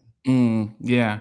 Okay. Some Benson put three at Billie Jean, and Dio put "I Can't Help It" at number three. Okay, it's good Okay, choices as and well. they're messing up my Okay, thing. what did you get for number two for you? Because I was gonna put Dirty Diana as my number two. Wow. Yeah, I was gonna put Dirty Diana as my number two. And Dirty Diana, I think if you think about, he's talking about Michael Jackson has the penchant for like taking these subjects, and you're like, how are you connected to this subject? But it's real. It's like his brothers was messing with groupies all the time, and he was next. He was on the lower bunk hearing his, Yeah. there's all those stories from J. Randy Taraborelli's book about all of that, and actually having to run from fans and all that type of stuff, and to create such an evocative narrative with a song, similarly to, I mean, look, and it's Paranoid Mike, similar to like as funky as Billie Jean is, it's a Paranoid Mike because that's from a real story. Levon Muhammad was, jumping into the house in Encino and writing him letters. That's where Billie Jean comes from. But this one is a similar thing, like groupies, but chasing him and stalking him, and actually you believe it. You really Mm. believe it, and it's like you got Steve Stevens on the guitar. You got this real, that's his rocker effort, that's his kind of, oh, I'm doing my beat it thing. It's a really powerful song, and like it fills a room. It's a dope song. I love Which it. one, Dirty Diana or Billie Jean? Sorry, Dirty Diana. Sorry, I'm Dirty talking about Diana. Okay. Dirty Diana. Steve Stevens on guitar. It's just a crazy, like, I love it so much. Yeah, and I do wonder how much this was feeling hurt by Diana, jumping from husband to husband. I think that definitely has something to do with it, because you know, like, there's a contextual thing with these things. Like, Michael Jackson's childhood had a massive effect on his adulthood. Like, I mean, that goes without saying. That's sort of like a stupid thing to say, but it's true. And more so with him, because with fame, you are frozen at the age you become famous. Mm. So his brothers had the benefit of being slightly older when they became famous. They were like more or less in their deep teens. He was 10.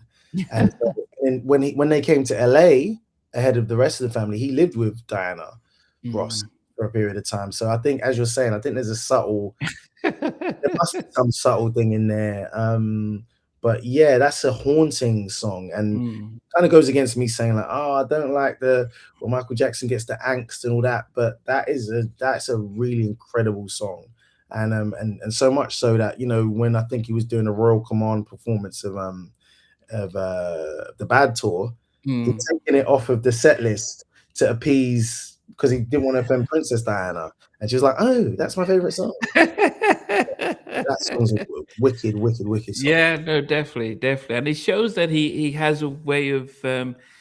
You think of "Give In to Me," and you see how he does the rock songs, and you know he's able to say, "Look, there's in a genre that I can't really touch, and still own it."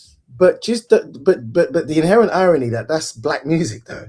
It's so Yeah, funny how yeah. that is black Little music. Richard will always remind him. I Yeah. started it before anyone else. Yeah, like we black people got gangstered off of our own music. Like, what's wrong with black music? It's Chuck Berry's Little Richard, and so it's just like, yeah, of Yeah. course I'm gonna grab that. What? Give it Imagine, to me. imagine if it was hip hop where it started hip hop and then it becomes even country, Let's because go there. even country and the banjos and those were some black soul songs. 100%, and that's why I love Sinners. Actually, Sinners has this in Sinners has that conversation in the whole film. Yeah, it's all, most of it comes from the tradition of black music, particularly that of African Americans. So, like, yeah. Anyway, Michael always give you a rock offering on his albums. Apart from Off the Wall, he doesn't really give you a rock offering. No, But that was a it that was a was disco album. It was a soul disco album. But from yeah. Beat It to Dirty Diana to Give In to Me to DS Dom the Dance, DS yeah, yeah, yeah. that's a he put Slash on that. Yeah, Slash Slash. is on that, you know what I mean? Na-na-na-na-na. He's got or State of Shock on the Victory album, you know, with Mm, Mick Jagger. So he's always giving you that little nod to heavy guitars and some heavy metal and some rock. So yeah. yes. Okay. Number two for me is yeah. I mean, I interviewed the producer of this track, and he talked about he was recording it for Kevon Edmonds, Hmm. and when he was trying to get Kevon to sing it in a certain way, and Kevon says, "Look, why are you trying to make me sound like Michael?" I know exactly what song you're gonna And so he say. said, "Look, if you think it's for Michael, take it to him." Uh, And he says, he was like doing 6 degrees of separation. Who do I know that knows Michael? Teddy Riley. yeah, They get it to Teddy. Within 2 weeks, Teddy says Mike's heard the song and he wants to record it. Heaven Can Wait. yeah. He says that when Michael comes towards him and is talking to him to say, "Hey, great, I love the song," he said that it felt like if you ever watch Charlie Brown and at the back when the parents talk, so you have no idea what the parents are saying. That's what it was like having Mike talking to him, because it's like, this is Michael Jackson. You know, this is the guy on TV, and everyone who I've interviewed who've met him, it's the same sort of awe that this is the guy on TV, and he's talking to me. He doesn't, and he knows me. He kind of understands me. He's not faking it. He knows. He studies you, appreciates what you Mm. do. But for me, this was the closest to him taking it to as being as sensitive as he can. If the heavens, I'll tell the angels no. I'll tell. I mean, he was like being said, "No, man, I'm gonna wait. And no, I have to stay with my baby." I mean, I'm like, Yeah, I loved Heaven Can Wait, yeah. and I wish he did more of these very central, vulnerable songs, because he can deliver them like no other. But Really he can. just didn't entrust himself with those. He didn't, and also there's just the commercial pressure. Yeah, Like yeah, when he made and it was the albatross around his neck. It's constantly chasing the Thriller. impossible. It's like there was he wrote on his mirror for Bad, "I want 100 million records." It's Yeah, impossible. It's yeah, impossible. It's impossible. yeah, So he was always chasing that, and that was going to be difficult. yeah, Difficult. yeah. Before you get to number one, what are some of the songs that you could have put in your Thank top? you. Thank you. Okay, cool. Honorable mentions. Childhood. Oh, okay. And it was actually, when you listen to it and watch the video, you can feel for him. You can understand that actually this isn't easy. Yeah, Childhood, honorable mention. I was gonna give We're Almost There. I think Benson and everyone kind of messed up my flow because I was like, these guys are gonna fry me if I don't say some of these songs.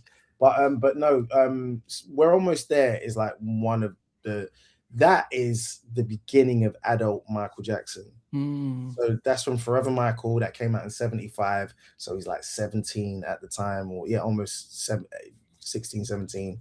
And you can just hear his voice is broken, and that rich maturity that we take into the late 70s and 80s has come out, and you're like, oh, this is your voice is incredible, because it's the most incredible feat to take a child singer once their voice breaks to maturity. Like Usher did it successfully, and that was, got some vocal coaches and all that. And I think Tevin Campbell did it as best he could, but going from a prepubescent boy soprano to a man, very hard thing. So we're almost there as the beginning of Michael's adult tone, and it's such a beautiful, like, funk disco kind of mid-tempo record from that. Forever Michael is a bit slept on. I think it's got some great, beautifully written and arranged songs. So those will be like my two honorable mentions. Oh, okay. Okay. Only two. So okay. I mean, way more than that, but I'm just thinking about time, and these people hear me talk rubbish. Okay. Okay. What's your all-time favorite then? So number one, I would put I Can't Help It up there. Oh, wow. Yeah, I put I Can't Help It up there. I think that is like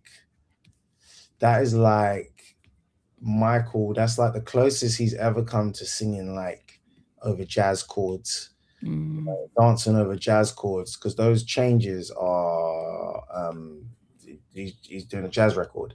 He's doing what Stevie would do. And when you read about it and you do the kind of behind the scenes of it, that was originally like the demo of that was a bit more up tempo. And I think Greg Fillinganes played on that, and Fillinganes have been with them, with the Jacksons, touring with them since, earlier in the 70s and stuff. And I think he spoke to Quincy and he was just like, nah, let's slow it down a bit.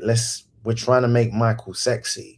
So give me that Rhodes, and give me some of those nice little inversions and all of that technical jazzy stuff. But, taking what Stevie had done and bringing in, I don't know what synth they had on that, but there's a lot of like, maybe it's like Oberheim or something like that. But it's like, it just feels warm.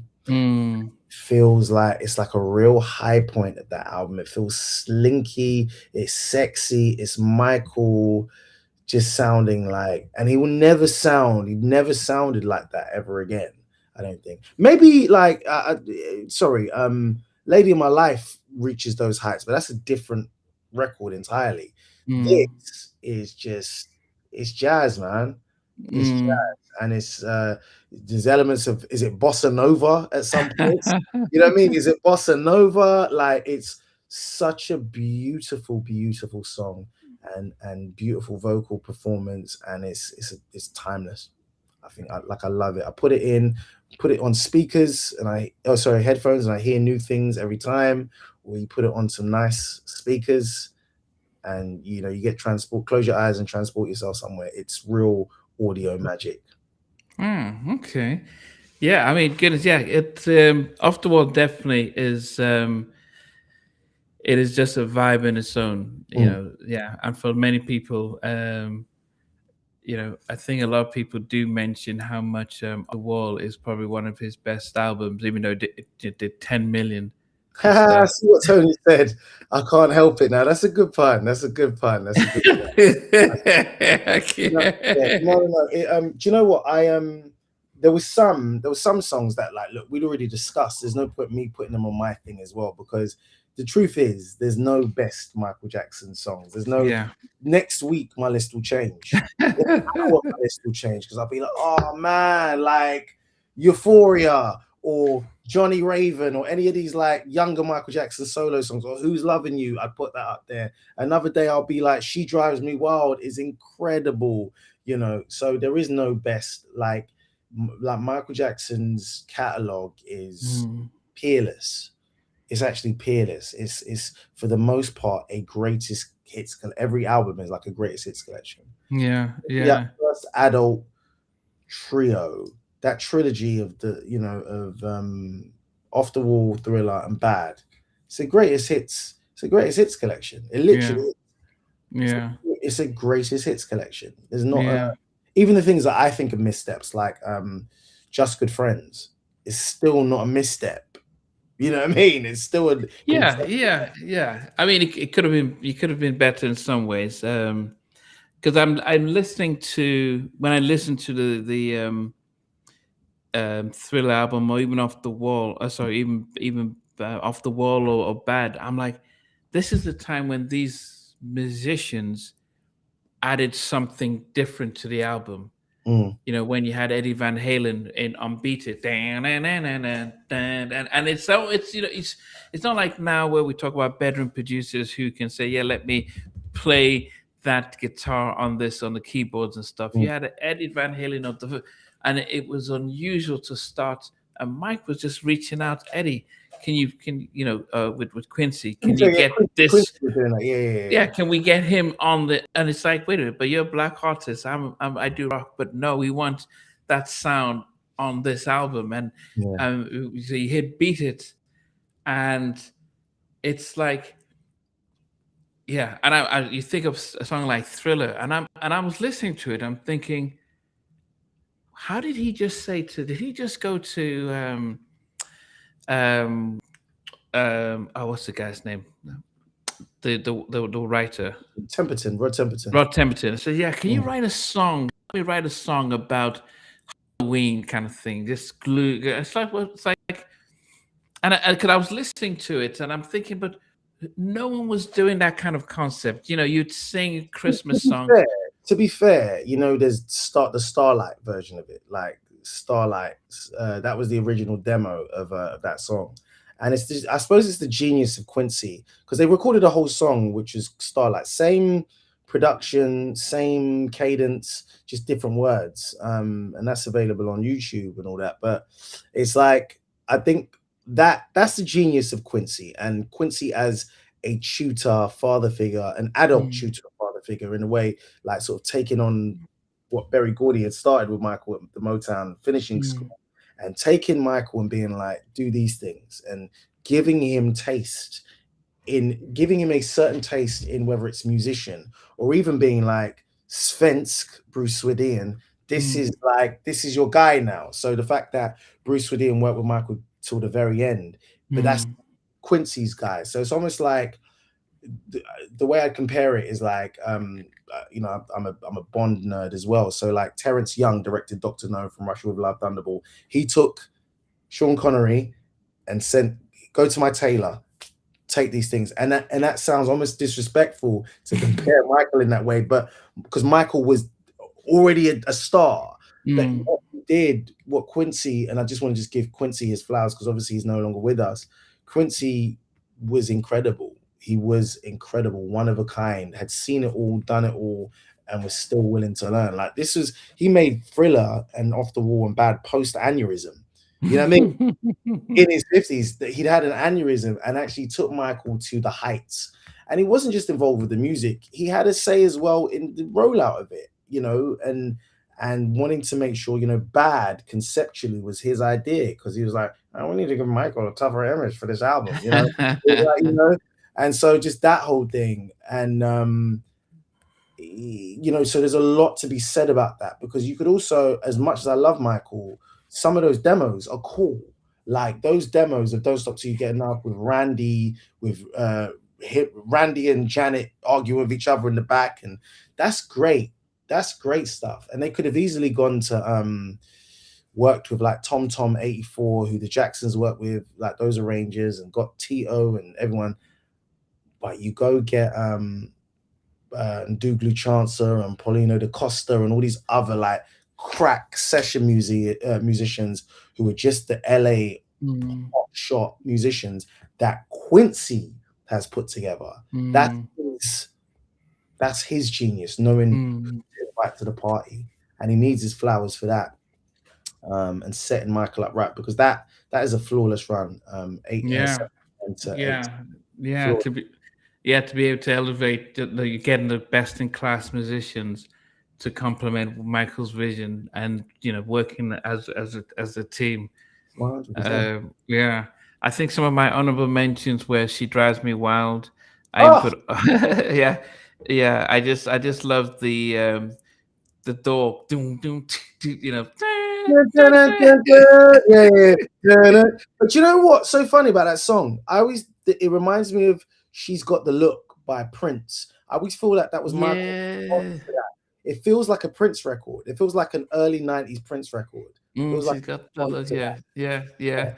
that. Um, Um, I God, but also, that's a beautiful song. yeah, and I did put "Why You Want to Trip" for me in my honorable mentions, and Mm. whatever happens, I thought I had this vision of a Western video. I did as well. You That's did. exactly how I see that song, like as a Western, because it's just got those Spanish guitars and Mm, that kind of beautiful percussion, really yeah. beautiful. Dum, dum, dum, da, Yeah. And it doesn't da. sound like pizzicato strings. It doesn't also sound like anything on the album at large. It sounds so fresh. It's like a breath of Yeah, it's because you're right, because we had the 5 or 6 Rodney tracks, and then yeah, you had the other tracks, so it felt like 2 different albums.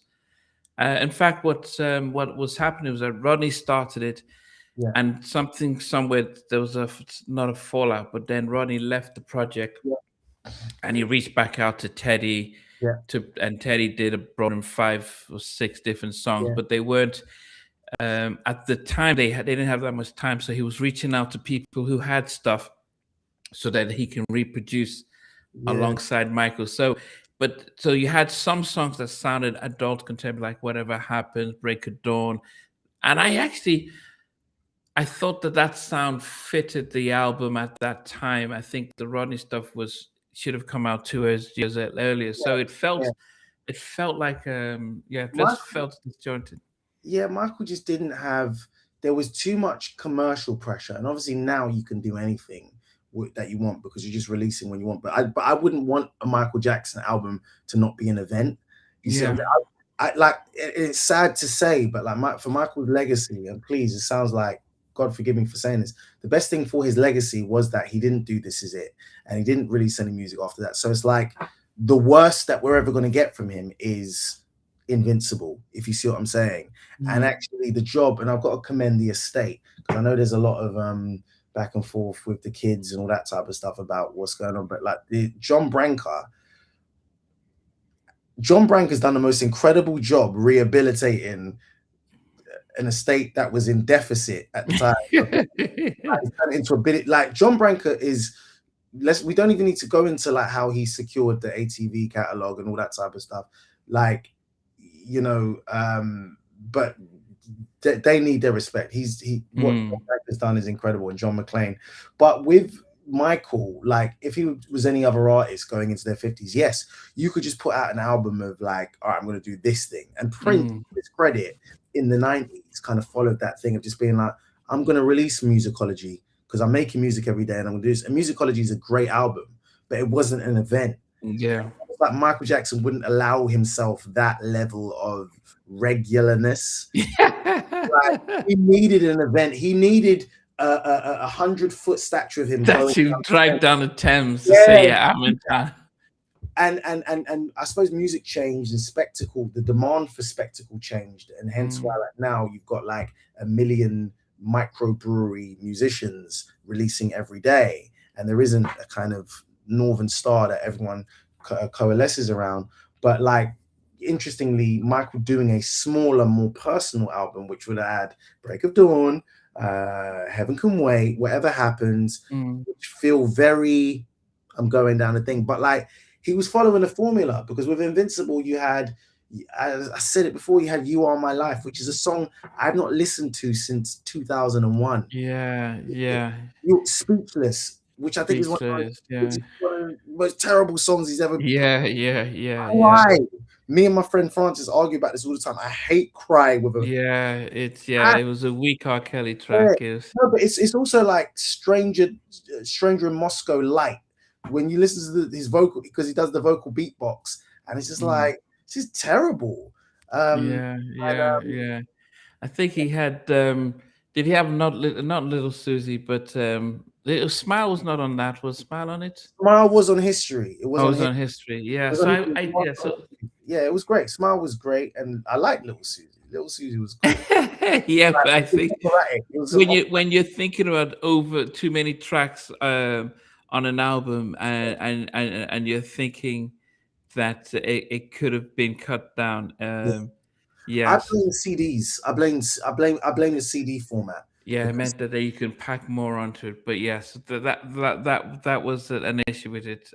I also put. Let me see.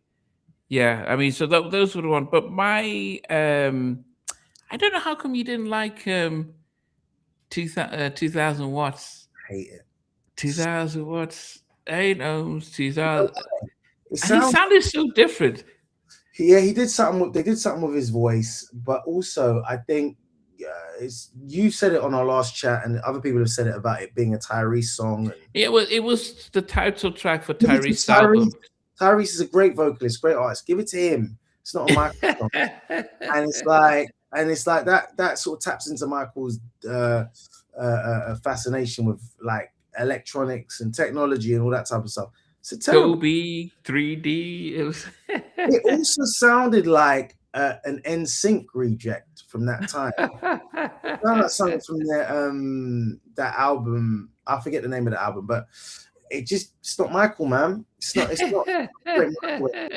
I think Michael is at his very best, his absolute best, when he leads from his R&B instincts. When he leads from his R&B instincts and builds out from that, I also think he would benefit from, or he would have benefited, especially later in his career, from having people say like no, Mm, from people saying no. And it's very difficult when you reach that level, or when you are 80s famous, or when you're Michael famous. But he had no one to say no. And I think that's what Quincy was really brilliant at. Because yeah. like tell Quincy nothing. Quincy's like, I work with Frank Sinatra. You can't tell me nothing. Like, you don't tell me what to do. But you need, I think in any of these great partnerships, you need the ability to say no, and you need someone to say like, yo, you're going too far with that. And Yeah. so the best things are kind of don't have 20 producers and writers and interlopers. They're just a small brain council saying, this is the thing, we're giving you this meal, have that, Mm, you know. yeah. And Yeah. I think at this time it was. I think they missed the deadline. He probably spent 2 years doing those Rodney tracks, and I think that the label says, "Look, we need those songs. We need to put out the album." And then he scrambled back to Teddy, they just brought stuff and just put it in there, and they needed, yeah, And um, and then the problem is the sound changes because yeah, it didn't seem cohesive. It just it felt like two. changes, it changes from year to year, and as technology improves and communication improves, sounds change and tastes change. And Michael Jackson, like those albums, were just victims of the sound and the appetite changing. Yeah, yeah.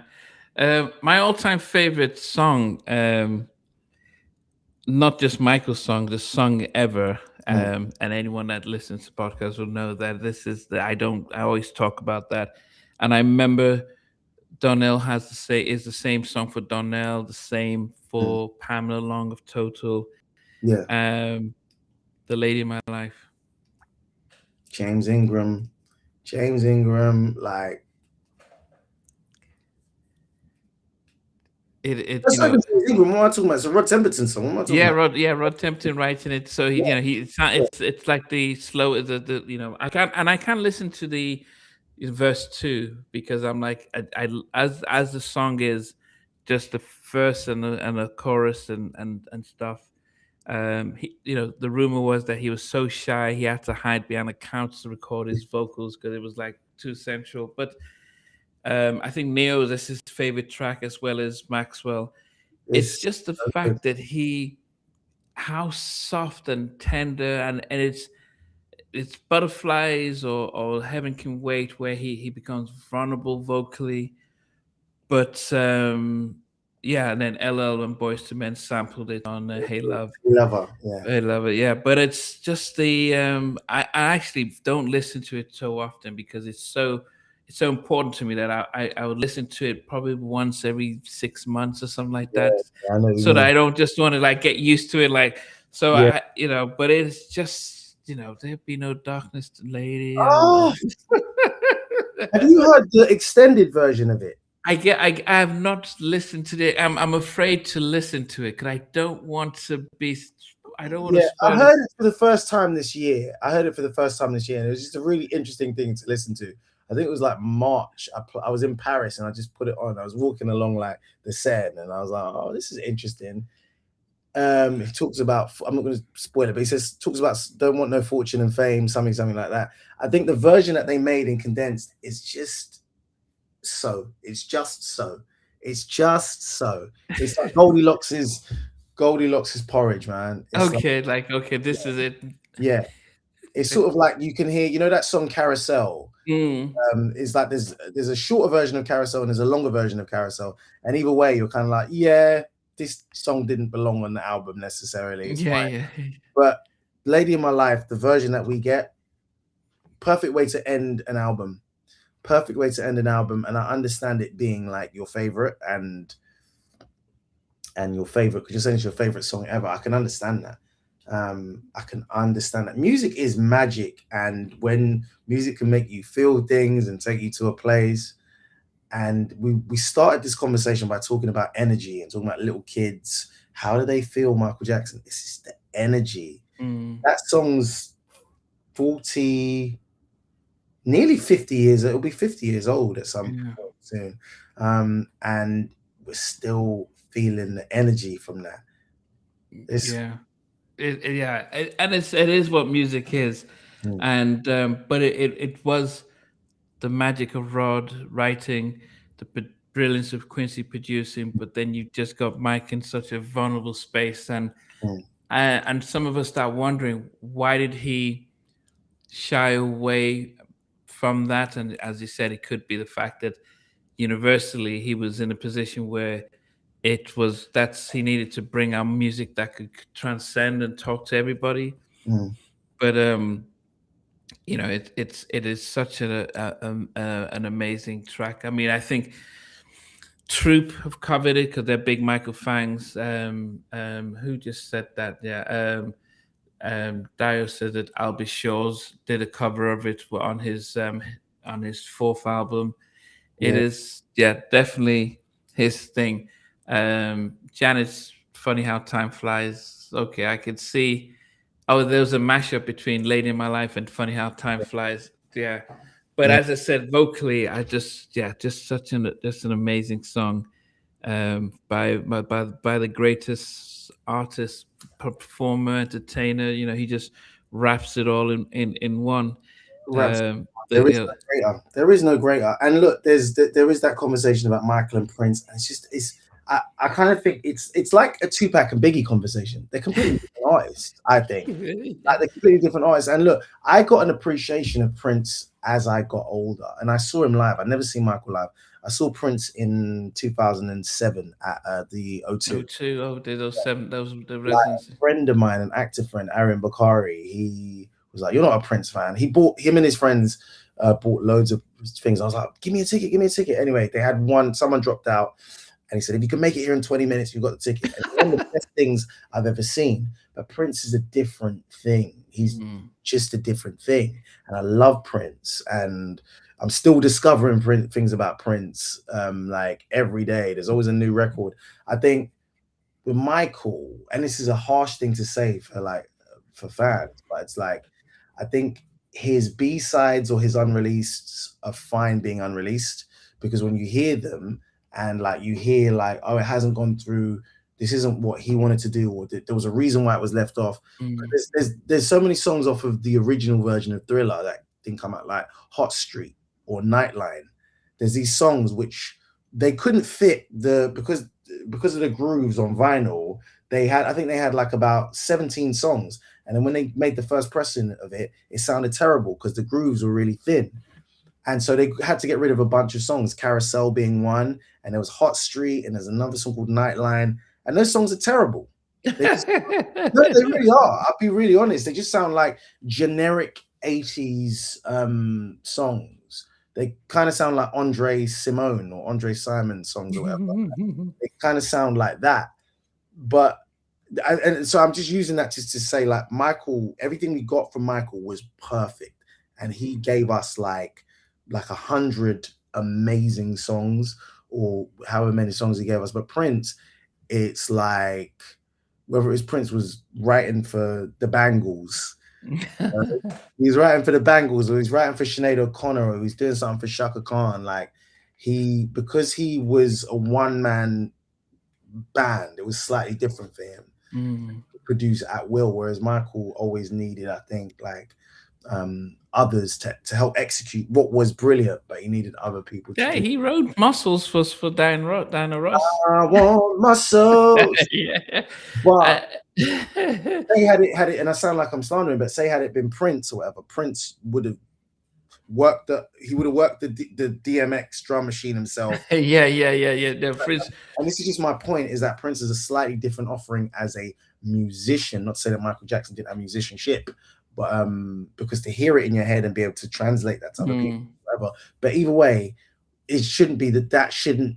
You're comparing Alpha Centauri to Cassiopeia. They're both these amazing stars that sit in the sky, and you just can't compare them. Yeah, I know. I remember, and I haven't got him on the show yet, but Jimmy Jam would talk about how Prince can go in and just do everything on his own. But then the difference with Mike is that Mike, if he doesn't sound, if he can't hear what he wants to hear, he won't let you stop until he just gets it right. Until he's got enough. Until he gets what it is.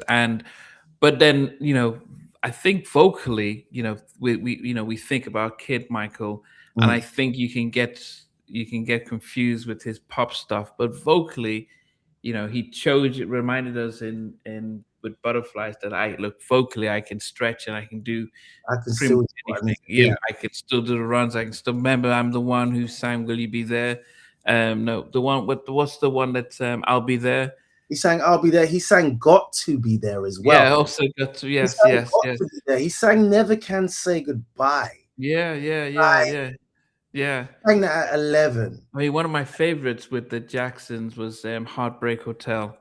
The soul in it. This place hotel, as they had to. Well, yeah, they had to change. Oh goodness! Now, can you imagine them? You can say, you can call anything, as long as you're not sampling it. But yeah, exactly. Yeah. But no, that is a amazing performance. In fact, we didn't even touch anything off of Triumph, which I think is, but we weren't really allowed to because we were going for solo stuff. But Triumph, there's that song "Everybody" on Triumph, which is one of my favorite. It's up there with anything he or the Jacksons have ever done. Like Everybody's so wicked. Or Time Waits for No One as a ballad is off of the Triumph album, is a wicked song. But yeah, Michael and his journey as an artist, it traverses the history of Black Americans, African Americans in America.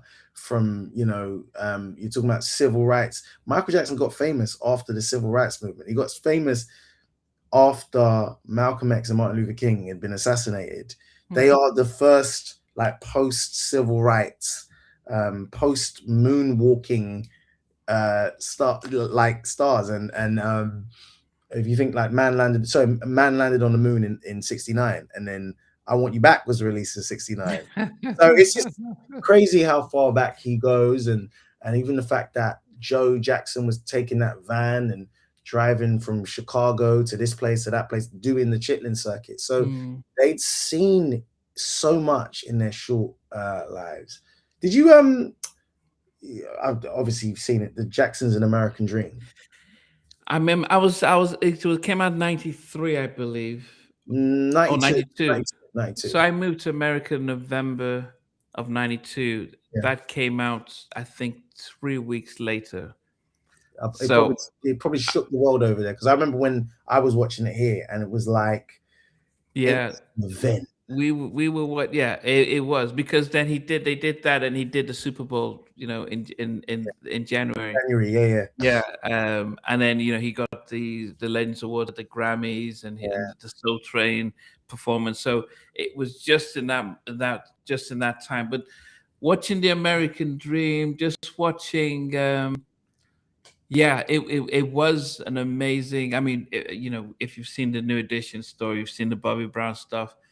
Everyone still remembers the Jackson Five with the Jackson, the American Dream, Angela Bassett playing Catherine, and Lawrence Hilton Jacobs playing Joe, Wiley Draper playing Michael, Jason Weaver playing young Michael. yeah, Like, yeah. But then the scenes, because Barry Gordy will always tell you that Mike will be in the studio watching and observing and absorbing. So he wasn't like the others would be outside playing basketball and chasing the girls. He'll be in the studio. What's going on here? So he was learning the business. He was learning how to be in control of his career. yeah. And you know, the fact that they ended it at Motown 25 was just, it was just epic, because that was the night he became Michael. He went into orbit, as Barry Gordy said. You know, of course they tried to embellish it, saying, well, if you perform Motown 25, you're gonna blow up. It's like, yeah, well, no one knew that was going to be the case. But it was, you know, and at first I wasn't happy that he left his brothers. I was like, what's what you mean? At the end of the Victory tour, he left his brothers, you mean? No, you know, when they did the Motown 25. Oh, I was like, what is he just hugged them and said, okay, guys, and he moved away. I was like, what's up with you, man? Look at your brothers. But then it was like, okay, yeah, it had to be his he had to take center stage. He had to take his center stage and stuff. You know, so funny, you don't even remember the rest of, you know, it exists, Motown 25, the whole. Yeah, I mean, they had the Temptations versus the Four Tops. He had the Barge.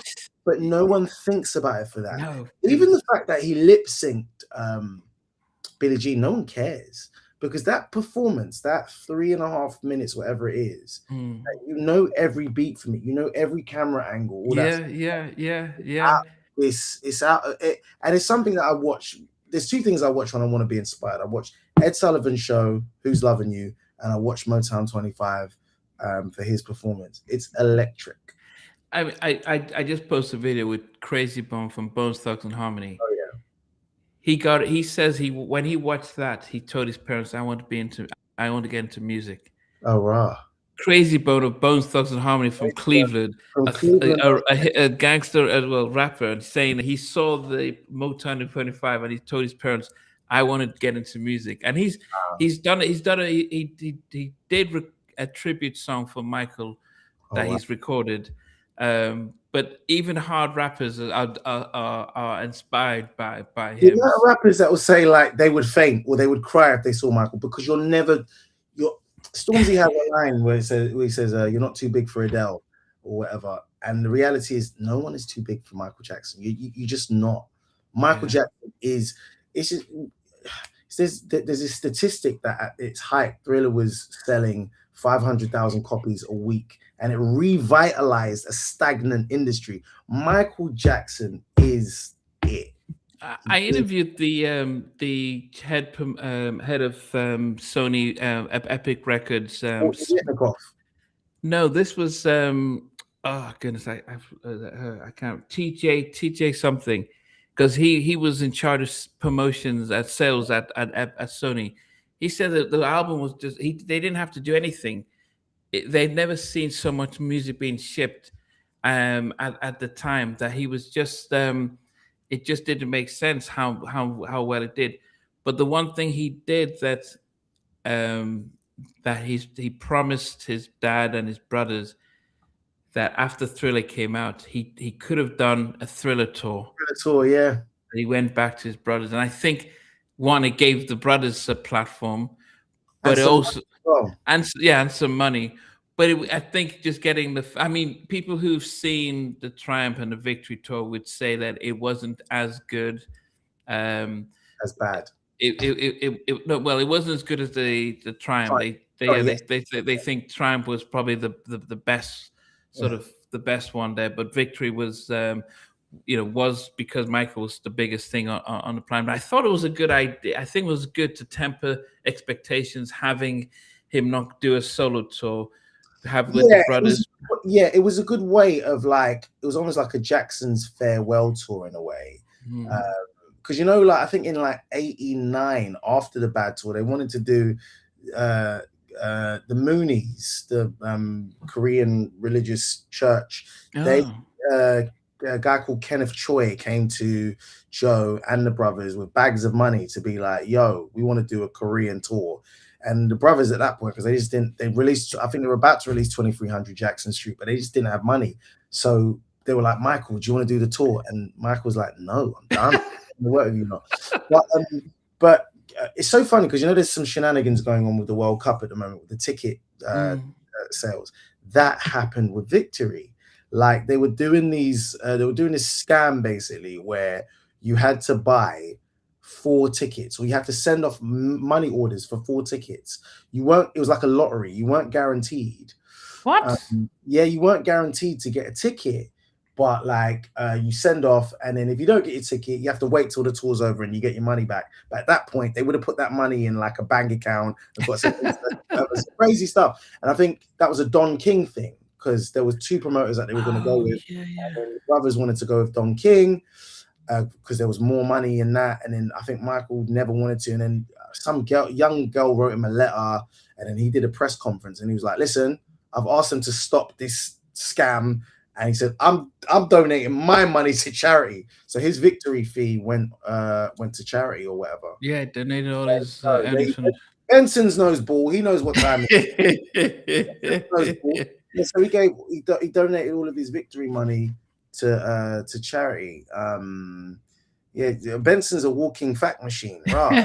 I thought I knew facts. But But yeah, you're right about them not doing Michael not doing a Thriller tour straight afterwards, because actually it just gave him time to. Because imagine what the music might have been different. Like a lot of Made Bad, because also if you think about that whole post Motown 25 Jackson link up, that's what gave us the Scalp Burn, all these things, which actually ultimately kind of precipitated his descent into pharmaceuticals and what have you, but actually I dare say helped inform the music in a certain way. Yeah. Like there's a certain level of pain going into that. So I don't know, man. I think the Bad Tour was probably his biggest and greatest tour, but you wouldn't have the Bad Tour if you did the Thriller tour, because the Thriller tour I think would have been, everyone would have gone to that. I don't think he would have put the same energy in the Bad Tour. No, he probably would have made like $1 billion from a Thriller tour, like a solo Thriller tour. He would have, because he was the hottest thing ever. But I think I don't think we would have gotten Bad if he'd done a Thriller tour. Yeah, he would have toured Europe, he would have toured Australia and that type of stuff, and he probably would have been burnt out by that point. Yeah, but listen, we got the Bad Tour and we got Moonwalker out of it, all of it, man. Yeah. It's never made. Yeah. So did you ever see? I mean, did you ever see Mike? I never. As I said, I moved to the US and he never toured during the 10 years I lived in the US. And when I moved to the UK, he stopped touring. Yeah, I had a good friend when I was younger, Mark Portelli, and I remember when they did the history tour. I remember Mark went. I remember I was saying to my mum, I just want to go. I want to go. Mum was like, tickets for Michael Jackson? No. And I remember Mark went, and I was so jealous. He went with his mum and he was showing me the program. I was like, oh man, it was my only chance really. And then Ashley Waters actually got me tickets for This Is It. Oh, I bought the tickets. He got me This Is It tickets, and then and then Michael passed. I forget that day. Never forget that day so long as I live, man. Yeah. Terrible day. We got tickets because we thought, and we tried to get them as early as possible because we didn't know if he was going to be able to do the rest of the tours, the dates. But I mean, it's we never even got into the politics of the fact that he owned half of Sony Music and he had the most powerful catalog in the world, which he refused to sell. And then he kind of people talk about that and don't give Branca the credit, because Branca secured that deal But he told him to do it though. It's his money. It's like No, get me he did. And Branko went out and got that, you know what I mean, and all that, and business acumen, because people discount Michael's business acumen, like because of the Peter Pan aesthetic. Yeah, but he was a genius with that. But what with all genius, there's also that side that has the propensity to do insane things, like him refinancing that deal because he had he had Alton Towers in his back garden, you know. Yeah, he had Chessington World of Adventures in his back garden. yeah. He was a multimillionaire living the life of a billionaire, and I Billionaire, think precisely, and like that's the golden goose. So refinancing that for like half a billion with Sony, they were just rubbing their hands like, yep. So it's so funny because in 20 or in 100 years time, you'll look at the Sony ATV catalog and just be like, oh, there's this publishing thing called Sony ATV, and not know that came from a man called Michael Jackson from Gary, Indiana, taking taking Northern songs, the Beatles' Northern songs, combining that and with his own thing, and it's a fascinating story. Yeah. It's a shame that in life that like those excesses, he had a lot of people around him not saying like, oh no, he wouldn't listen to the people that said don't do this and advised him well, and he just got rid of them. And that's the dangerous thing. It's the Emperor's New Clothes situation, where like you kind of need someone around you to tell you your breath stinks. It's as simple as that. If you stay with sycophants or yes people, because there's so many people like that oscillate Michael's like his retinue, like hangers on, people that like don't have his best interests at heart, and you're like, you just want to keep some real day ones. But the problem is, if you've been famous since day one, where are your day ones? He didn't have no kids his age or whatever. Like if your best friend growing up was like David Geffen, so not David Geffen, David Guest rather. David Guest, people like that. Like, yeah, look, he just didn't have no one able to.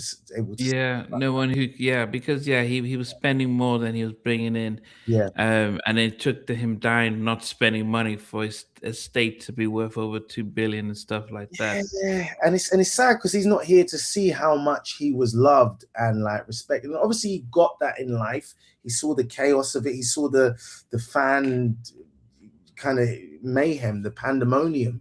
But actually, to know that there's still people, like you constantly see it on Instagram timelines or Twitter, people being like, yeah, I'm drinking. Just another day of realizing Michael Jackson's not here. Just stuff like that.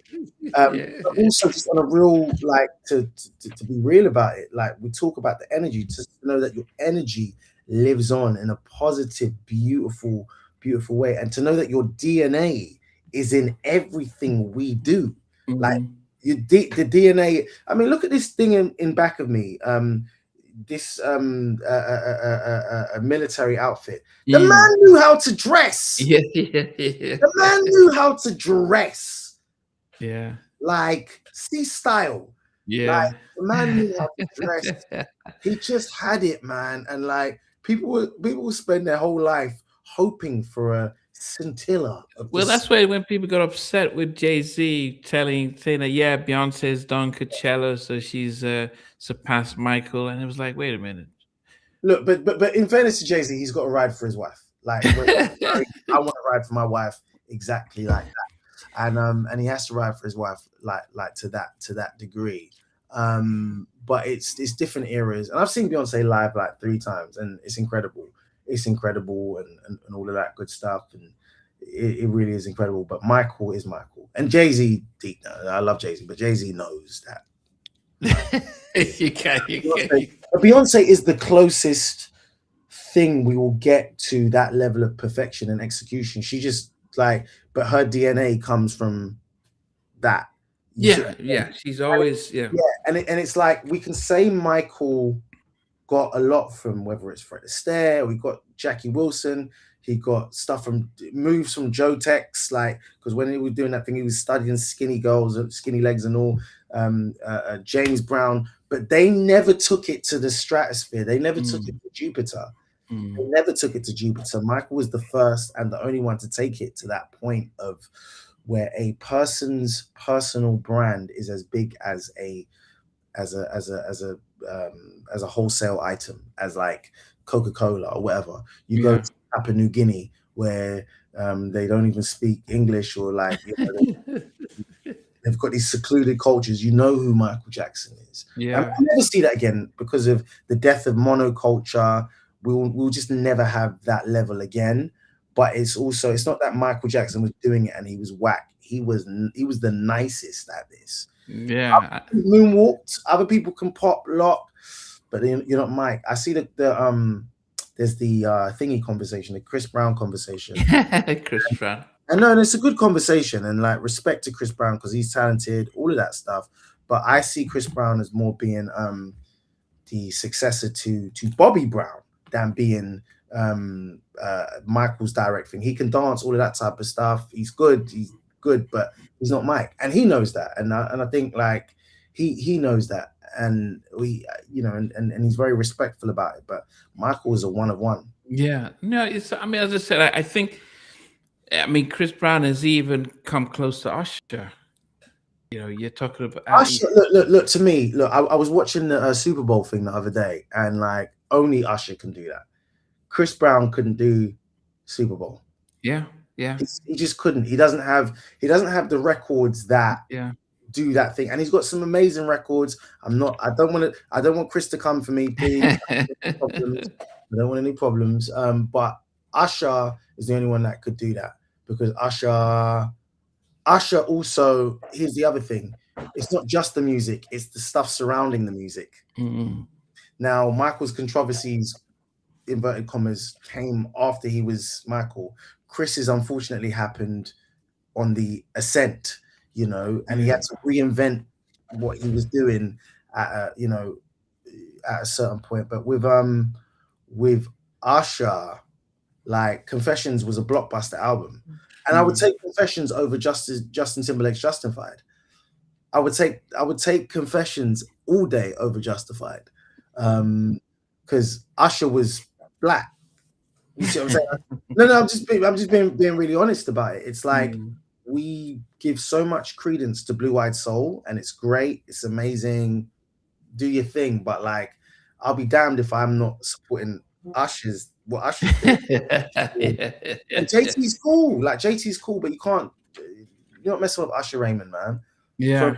From Nice and Slow to even before that, the first album, like Think of You. Yeah, Like, yeah. you know what I mean? Like, he's got bangers, and so Usher was rightly in Michael's lineage in the right way of like this guy could do the Super Bowl on his own, mind you. Yeah. He had some features, but it wasn't like Usher featuring Fergie from the Black Eyed Peas or Usher featuring Kendrick. It was Usher. I want to bring my friends in, but I'm headlining. Yeah. Usher was very much in that Michael tradition. Yeah. I mean, yeah, definitely. And I guess the final thing is that everyone talks about the Super Bowl halftime show, but it's hard to imagine Michael's performance in 2019. That's what 1993 was the first performance they decided to go with the biggest person, and when he stood up, I thought, okay, I was like, oh, how's he gonna get from up there down there? And when he got up there, then he came up in the middle, and I thought that's a statue. And the director says, they only had 10 minutes for the performance, and Michael's standing there for a minute. So it was like, I think they've released the footage of him being like, Michael, go on, Michael, come on. Because he's standing, he moves his head, like, oh, that's really him. I mean, it was epic. And so that's us guys. We have gone through, we did our 5 albums. AK decided to go from, as they were released, other than History. So that was Off the Wall, Thriller, Bad. You went History, and you went Dangerous. I went Dangerous, then History, and then Invincible. And Blood on number the 5. Last. Yeah, so he went in that direction. I went for Thriller, Dangerous, Off the Wall, Invincible, and then Bad. And then we went through our 12 favorite songs. I Can't Help It was your number one. That was my number one. Yeah, And I had The Lady in My Life. Yeah, I want to get. Yeah. Yeah, and then we had our honorable mention and stuff. So I'm guess for those who just joined late, you can always watch the replay and stuff.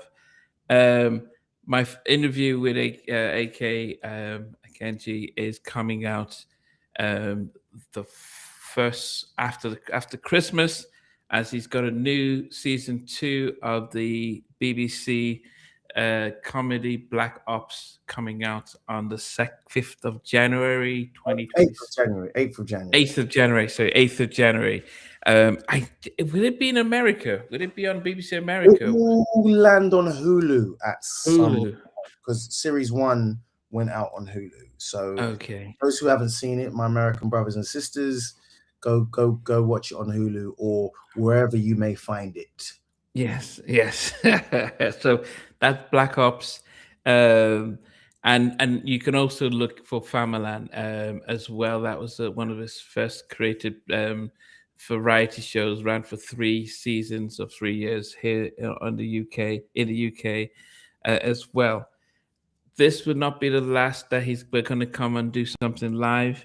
So probably after Black Ops has come out, he'll come back on, and we'll find something else to chat about, because we didn't even talk about his own music, albums and stuff like that. We didn't, but hopefully, if the chat isn't like bored of me or no, like, goodness gracious, no, the guy doesn't stop talking. Well, he's No, we probably would find. We definitely will find another way of honoring Mike and music differently. 10 songs Michael should have sang on. something like that. Maybe when I'm back on, like, we'll have some of my music yes. So I would say that once the series has dropped and it's out, and to keep it out there, we will then come back on live and just talk about the reception of Black Ops 2, and hopefully you guys can get to watch it. And if in the States, it should be on Hulu. Check out season 1. And then in the UK, anything on BBC. It's coming on BBC One on the 8th of January. Amazing. Thank you so much. So, guys, hope you enjoyed it. Hope you enjoyed our trip down memory lane. We've been on for 2 hours and 40 minutes. Wow. Live. Benson, a DJ all day. Sabrina, Tony, Jay, yes. All you guys, Dio, you've been on there. Everyone that's been out there. Great that you guys, okay. There's some good comments coming in. Big fan. Great to have you on. Thank you, man. Thank you. Big up. I'm a new fan. I follow you. I'm following him on everything. Yes. Guys, you guys have been teaching me some stuff. So I'm actually looking out for that Seeing Voices, the Ray Charleston, because you taught me something new. So I'm gonna learn. Yeah. I mean, it's just so much stuff, and maybe I'm going through the ultimate. There's a 4-disc CD. I'm just going through that now. The ultimate. I have that right here. You're talking about? You mean this one? Yes. I think there are 4 CDs on there. 4 discs. Yeah.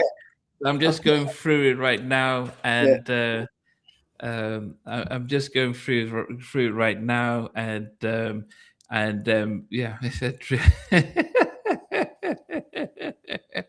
he did all the music on his shows. So if you ever see any of his shows, he did all the music and stuff. I think he did stuff with Ashley Waters. Was that? We actually released a single. Like, we've got this year. It's called Proud. We've got so much music and stuff that we've done over the years, but we just have never really dropped it. So, but we dropped a single called Proud, which came out. It's like a Mother's Day song. So that's actually on all the DSPs. So play that, and I produced that, and I'm singing on the chorus. So go listen to that. It's a good song. Okay, and so what did you actually wrote and his part in? Yeah, and then I produced the song and I sang the chorus. So the music is me, and the raps are Ashley's, but it's a song about his mum. So it's like a Mother's Day anthem. Wow. Yeah. So go listen to that. It's a good song. Okay. Yes, and we can get it on. You didn't do video for you guys. You guys didn't do video. We did. I think he made like a lyric video of it or something like that. But it's on the DSP. So go listen. Like just type in "Proud Ashley Waters" or "Proud Akemnji," my government name, and yeah, it'll be there, man. Go listen to it. Okay. So, a nice song. Being that it's Sunday, it's coming up to Sunday for us in the UK. It's a nice song to play on Sunday. It's wholesome. Okay. It's a wholesome song. Make you feel good. Yes. Okay. All right, guys. It is 10 minutes to midnight over here. So we will see you guys very soon in the new year as well.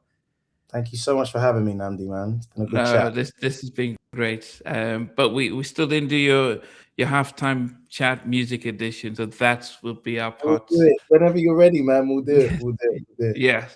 I like to talk Bob Hoskins style. It's good to talk and all that. Yeah. No, and it's good, as I said. But most of us everyone who's been tuned in are big Michael fans and stuff, and so being able to take part in this chat and stuff has been great.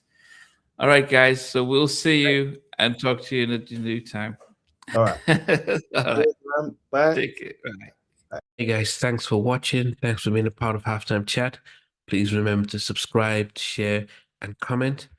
But most importantly, why don't you become a member of Halftime Chat? We've got amazing videos, amazing perks, and being able to support the channel. But anyway, thanks for watching. Take care. I never participated in that kind. And somewhere in between us, or even loving us, on which I didn't miss you with. What was it like growing up? She's still making an impact on 4 houses down. I have a couple pieces. Trying to get this one and that one. That works for you, but just for me,